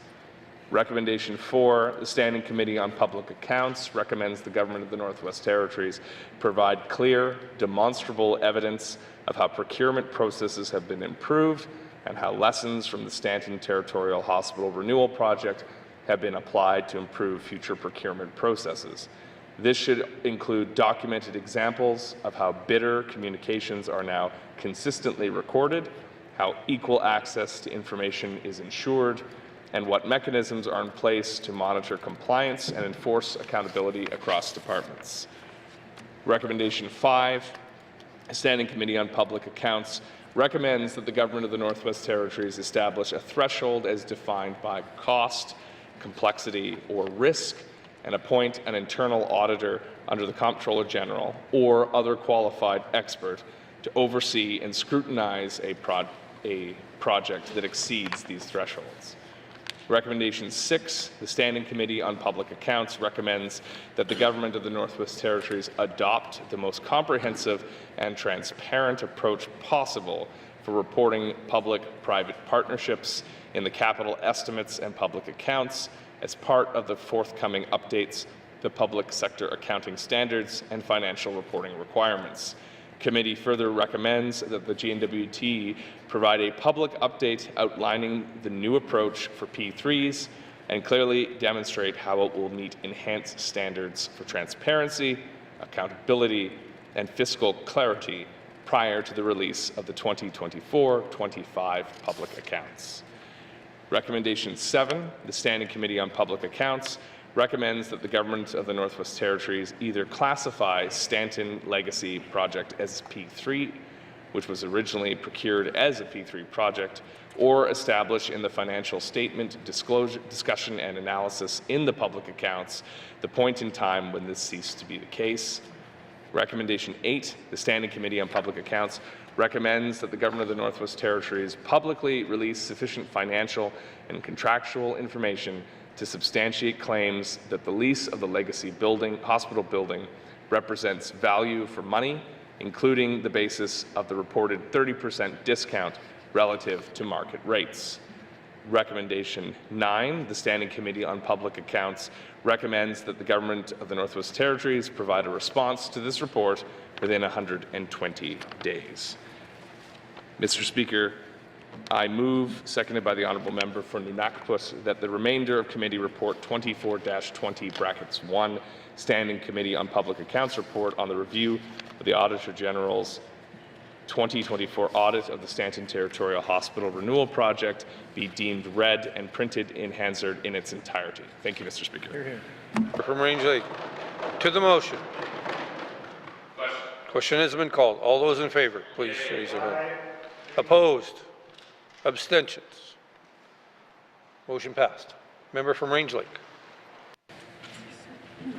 Thank you, Mr. Speaker. I move, seconded by the Honourable Member for Nunakput, that Committee Report 24-20(1) Standing Committee on Public Accounts report on the review of the Auditor General's 2024 audit of the Stanton Territorial Hospital Renewal Project be received and adopted by the Assembly. Thank you, Mr. Speaker. From Range Lake. To the motion. Question has been called. All those in favour? Yay. Opposed? Abstentions? Motion carried. Member from Range Lake. Thank you, Mr. Speaker. Mr. Speaker, I move, seconded by the Honourable Member for Nunakput, that pursuant to Rule 9.4(5)(a), the Government of the Northwest Territories table a comprehensive response to this report, including all recommendations within 120 days or at the earliest opportunity subsequent to the passage of 120 days. Thank you, Mr. Speaker. Range Lake. To the motion. Question has been called. All those in favour? Opposed? Abstentions? Motion carried. Reports on standing and special committees. Reports on standing and special committees. Tabling of documents. Minister of Municipal and Community Affairs. Mr. Speaker, I wish to table the following document. Government of Northwest Territories response to motion 47-20(1) State of Emergency for Humanitarian Reasons for Norman Wells. Thank you, Mr. Speaker. Thank you. Thank you, Minister of Municipal and Community Affairs.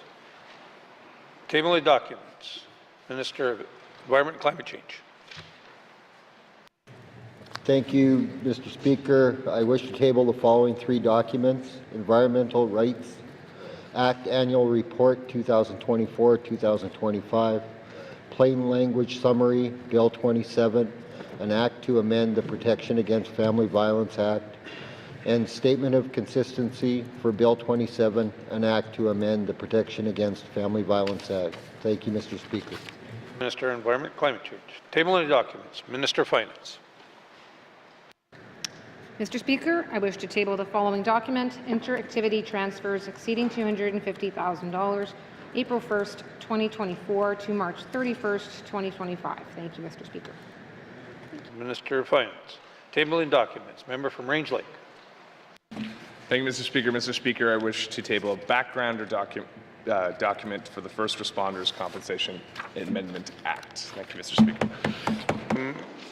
Member from Range Lake. Tabling of documents. Tabling of documents. Notice of motion. Notice of motion. Motions. Member from Yellowknife North. Mr. Speaker, I move that whereas the Legislative Assembly in motion 41-20 bracket 1 accepted the conclusion of the Integrity Commissioner that the member for Tunde Weledy violated the member's code of conduct, reprimanded the member, and ordered the member to pay a $2,500 fine. And whereas on April 24th, 2025, the Speaker of the Legislative Assembly received from the Integrity Commissioner a supplemental report about costs relating to the complaint by Jennifer Patterson that the member for Tunde Weledy breached the Northwest Territories Legislative Assembly Members' Code of Conduct.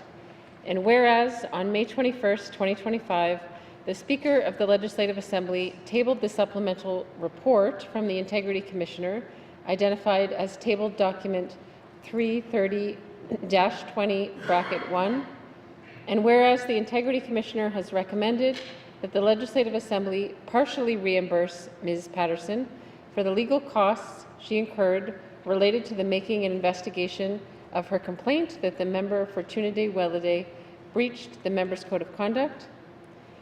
And whereas the Legislative Assembly must accept or reject the Integrity Commissioner's recommendation within 15 sitting days of the report being tabled in the Assembly, now therefore I move, seconded by the Honourable Member for Thabacha, that the supplemental recommendation of the Integrity Commissioner in table document 330-20 bracket 1 be accepted, and that the Legislative Assembly partially reimburse Ms. Patterson for the legal costs she incurred.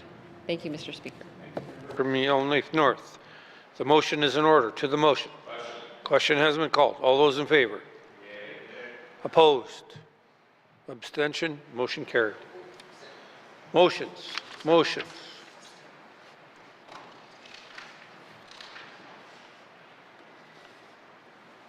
Sorry.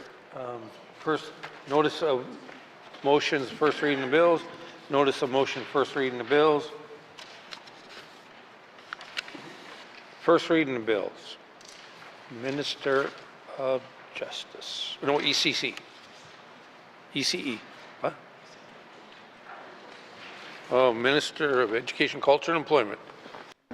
Thank you, Mr. Speaker. I wish to present to the House Bill 28, an act to amend the Student Financial Assistance Act No. 2, to be read for the first time. Thank you, Mr. Speaker.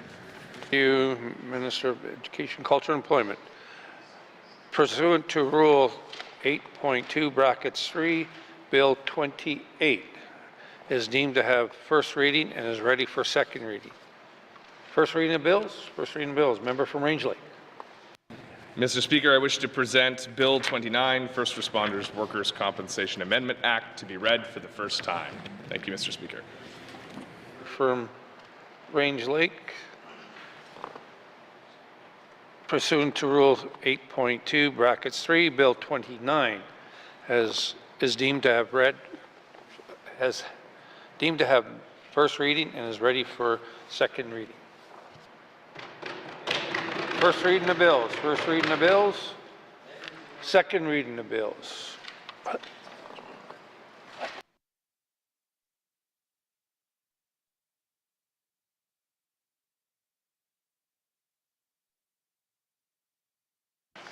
Minister of Finance.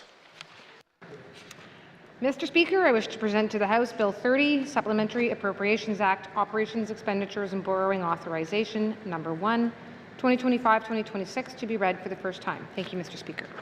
Thank you, Minister of Finance. Pursuant to Rule 8.2 brackets 3, Bill 30 is deemed to have first reading and is ready for second reading. First reading of bills. Second reading of bills. Minister of Justice. Mr. Speaker, I move, seconded by the Honourable Member from Yellowknife South, that Bill 27, an act to amend the Protection Against Family Act, be read for the second time. Bill 27, an act to amend the Protection Against Family Violence Act, amends the act to improve access to emergency protection orders and to address physical and online harassment. This bill widens the definition of family members who may apply for protection under the Act, adds stalking to the list of actions that constitute family violence and will establish a new civil recourse related to stalking for victims of family violence. Thank you, Mr. Speaker. Thank you, Minister of Justice. The motion is in order to the principle of the bill. Question has been called. All those in favor? Yay. All those opposed? Any abstentions? The motion is carried. Bill 27 has been read a second time and is referred to the Standing Committee of the Assembly for further considerations. Second reading in bills. Minister of Finance. Mr. Speaker, I move seconded by the Honourable Member for Cam Lake that Bill 30, Supplementary Appropriation Act, Operations Expenditures and Borrowing Authorization, Number 1, 2025-2026 be read for the second time. This bill makes supplementary appropriations for operations expenditures and borrowing authorization for the Government of the Northwest Territories for the 2025-2026 fiscal year. Thank you, Mr. Speaker. Thank you, Minister. Question or thank you. Remember the principle of the bill. Or no, sorry, yeah, principle of the bill. Question has been called. All those in favor? Opposed? Abstentions? The motion is carried. Bill 30 has been read a second time. Second reading of bills, second reading of bills. Item committee or consideration in committee of the whole of bills and other matters with the member from Toonaday-Willity in the chair.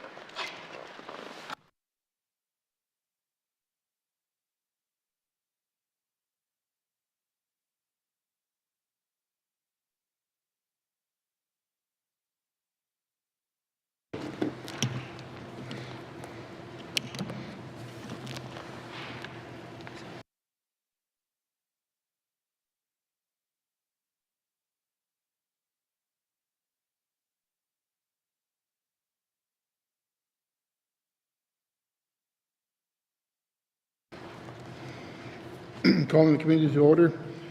I will now call the committee to order to I will now call the committee of the whole to order. What is the wish of the committee? And we'll go to the member from Nunavut-Bootlake. Thank you, Mr. Chair. Mr. Chair, the committee wishes to consider table document 340-20(1), supplemental estimates, infrastructure expenditures number 1, 2025-2026. Thank you, Mr. Chair. Thank you. Does the committee agree? Okay, thank you. Committee will now continue with table documents 340-20(1). Does the Minister of Finance wish to bring witnesses into the chamber? Yes, please, Mr. Chair. Thank you. Sergeant Arns, please escort the witnesses into the chamber.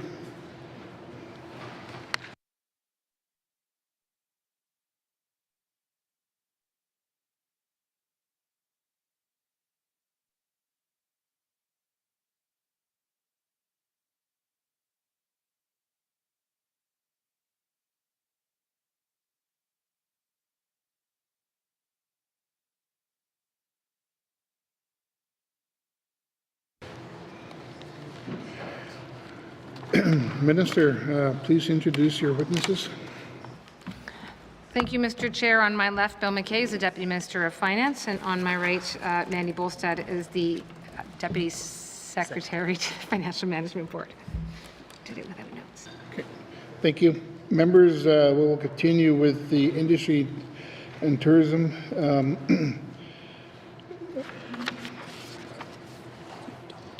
Total department not previously authorized $3,868,000. Are there any questions? See no further questions? Oh, sorry.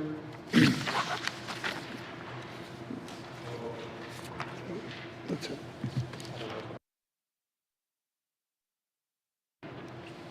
Sorry, no question? Okay. Thank you. Authorize $3,868,000. Are there any questions?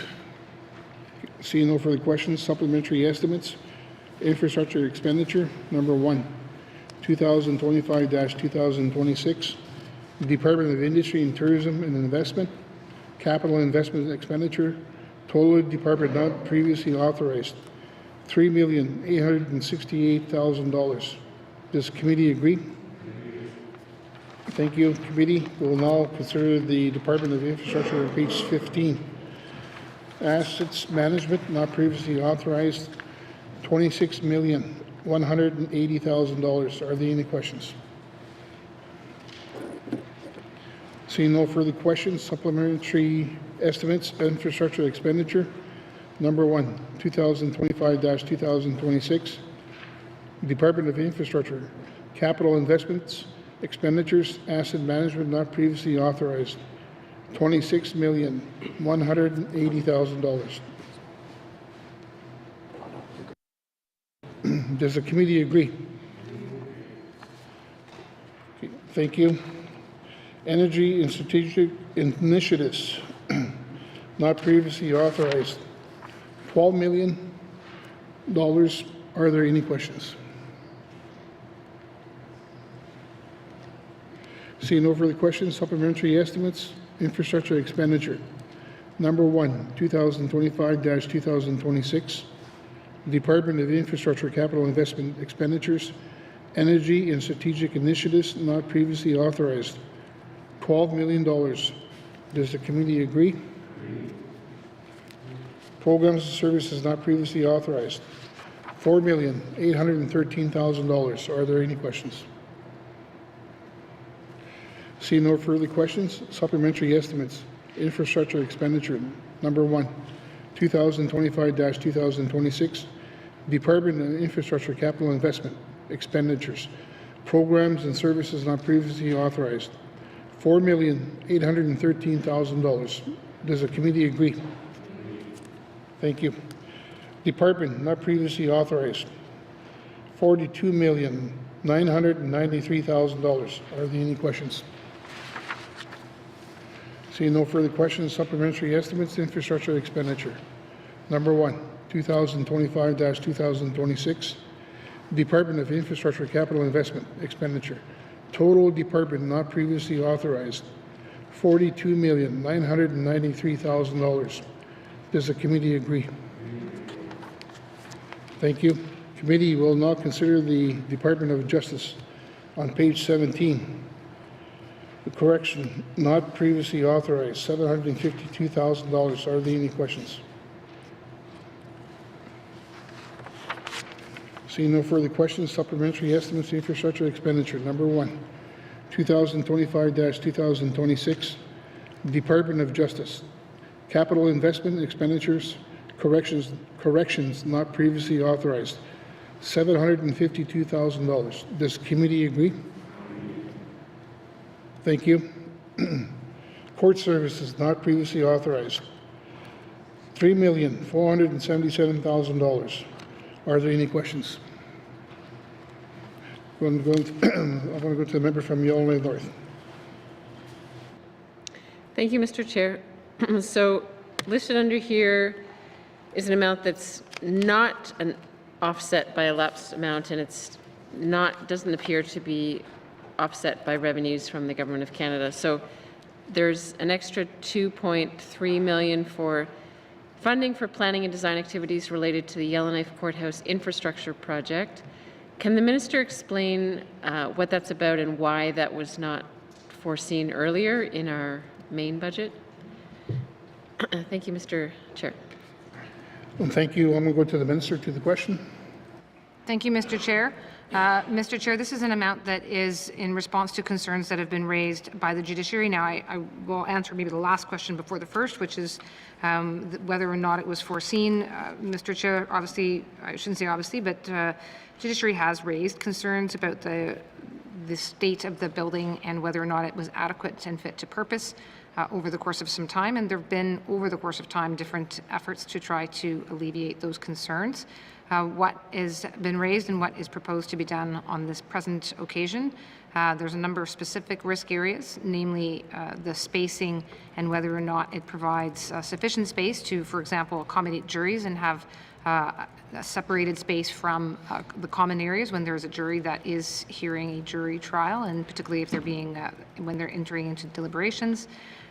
Similarly, a lack of any specialized court space or lack of any Indigenous appropriate space for efforts being made by the judiciary to better accommodate the residents of the Northwest Territories. Security concerns, Mr. Chair, and this is in response more recently to the nature and type of criminal matters that are being heard more frequently, and whether or not there needs to be an amendment to, for instance, the entryways, in particular screening, and that is something that we're hoping to be able to address now with this funding. And last but not least, Mr. Chair, simply the co-location of judicial branch of government with really any other party, and particularly those who might be appearing in front of the court, namely the Department of Justice. So, so with that, Mr. Chair, that does require a bit of work and planning, and we are looking at moving the Department of Justice out of what is now the 4th floor of the building that is co-located with the courts.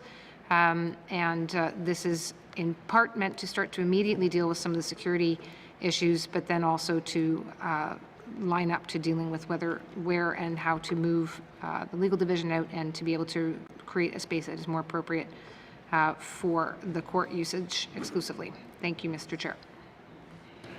Thank you. I'm going to go back to the member from Yellowknife North. Thank you, Mr. Chair. So just to confirm that this is the very beginning stage of this project, like these concerns, obviously, they've just arisen sometime since we passed our last capital budget, and now this project is to begin. Can the minister just clarify? Thank you. Thank you. I will go to the minister. Thank you, Mr. Chair. Mr. Chair, so I can see over time that there's been, as I said, different questions and initiatives, but there has been a more recent outreach from the judiciary, and it was in response to that that efforts were made to see what more immediate steps could be taken. To build an entirely new facility, which is something that's been asked, is well over the $200 million mark. And so there was an effort made here to try to respond, as I said, to recent outreach from judiciary. This amount gets moving in terms of some immediate changes to the entryway to help control entry and access to the courtrooms and to the courthouse section, as well as for planning of a renovation to particularly deal with the separation of the spaces and the enhancements to the jury room. That project is expected to take a few years. This is really, as the member said, step one. Thank you. Thank you. I'll go to the member from the Yellowknife North. Thank you, Mr. Chair. No further questions. Okay, thank you. Is there any further questions from members? Okay, thank you. Continue on. Seeing no further questions, supplementary estimates infrastructure expenditure. Number 1, 2025-2026, Department of Justice, capital investment expenditure, court services not previously authorized, $3,477,000. Does the committee agree? Thank you. Total department not previously authorized, $4,229,000. Are there any questions? Thank you. Seeing none, thank you. Supplementary estimates infrastructure expenditure number 1, 2025-2026 Department of Justice. Capital investment expenditure total department not previously authorized, $4,229,000. Does the committee agree? Thank you. Members, there is a schedule on page 18 that details the impact of capital estimates. This schedule is not a votable item and is included as information only. Are there any questions? Seeing no further questions, we will continue on. As this is not a votable item. Committee, do you agree that you have concluded consideration table documents 340-20(1), supplementary estimates infrastructure expenditure number 1, 2025-2026? Does the committee agree? Thank you. I'm going to go to the member from Nunavut-Bootleek. Thank you, Mr. Chair. Mr. Chair, I move that consideration of table document 340-20(1), supplementary estimates infrastructure expenditures number 1, 2025-2026 be now concluded, and that table document 340-20(1) be reported and recommended as ready for further consideration in formal session through the form of an appropriation bill. Thank you, Mr. Chair. Okay. Thank you. The motion is in order. To the motion. Question has been called. All those in favor? All those opposed? The motion is carried. Table documents 340-20(1), supplementary estimates, infrastructure expenditure number 1, 2025-2026 will be reported as ready for consideration in a formal session through the form of appropriation bill. Thank you, Minister, and thank you to your witnesses for appearing before us. Sergeant at Arms, please escort the witnesses from the chamber.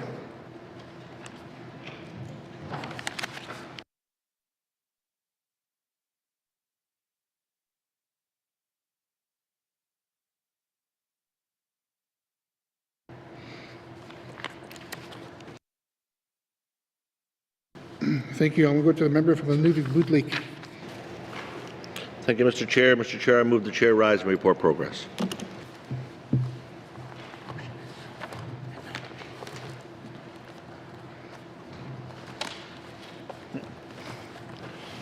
There is a motion on the floor to report progress. The motion is in order and non-debatable. All those in favor? All those opposed? Motion carried. I will now rise and report progress. Thank you.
Reports on Committee of the Whole. Member from Trinidad-Willity.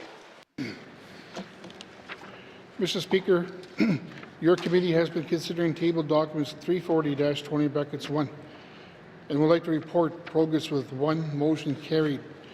That consideration table documents 340-20(1) is concluded and the House concur in those estimates as amended, and that an appropriation bill to be based on thereon be introduced without delay.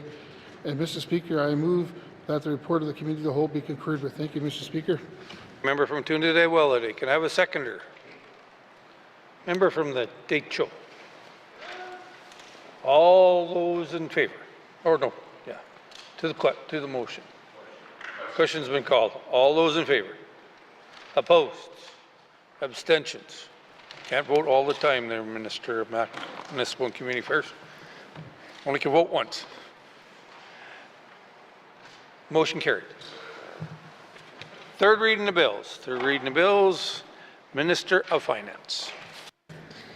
Mr. Speaker, I move, seconded by the Honourable Member for Cam Lake, that Bill 30, Supplementary Appropriations Act, Operations Expenditures and Borrowing Authorization Number 1, 2025-2026 be read for the third time. And Mr. Speaker, I request a recorded vote. Thank you, Mr. Speaker. Thank you, Minister. The motion is in order. To the motion. Question has been called.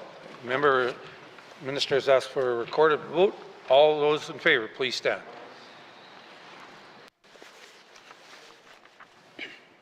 The the member for Yellowknife South, the member for Cam Lake, the member for Hay River North, the member for Hay River South, the member for Inuvik Twin Lakes, the member for Nunakput, the member for the Deschaux, the member for Sod 2, the member for Inuvik Boot Lake, the member for Frame Lake, the member for Great Slave, the member for Yellowknife North, the member for Thabacha.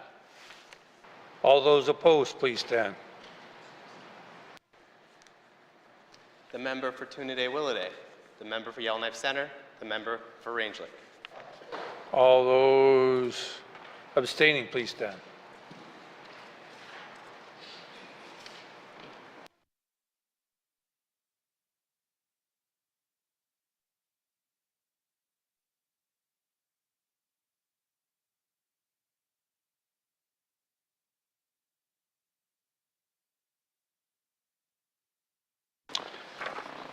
All those in favor? 13, opposed 3, 0 abstention. Motion is carried. Third reading of bills. Third reading of bills. Orders of the day, Mr. Clerk.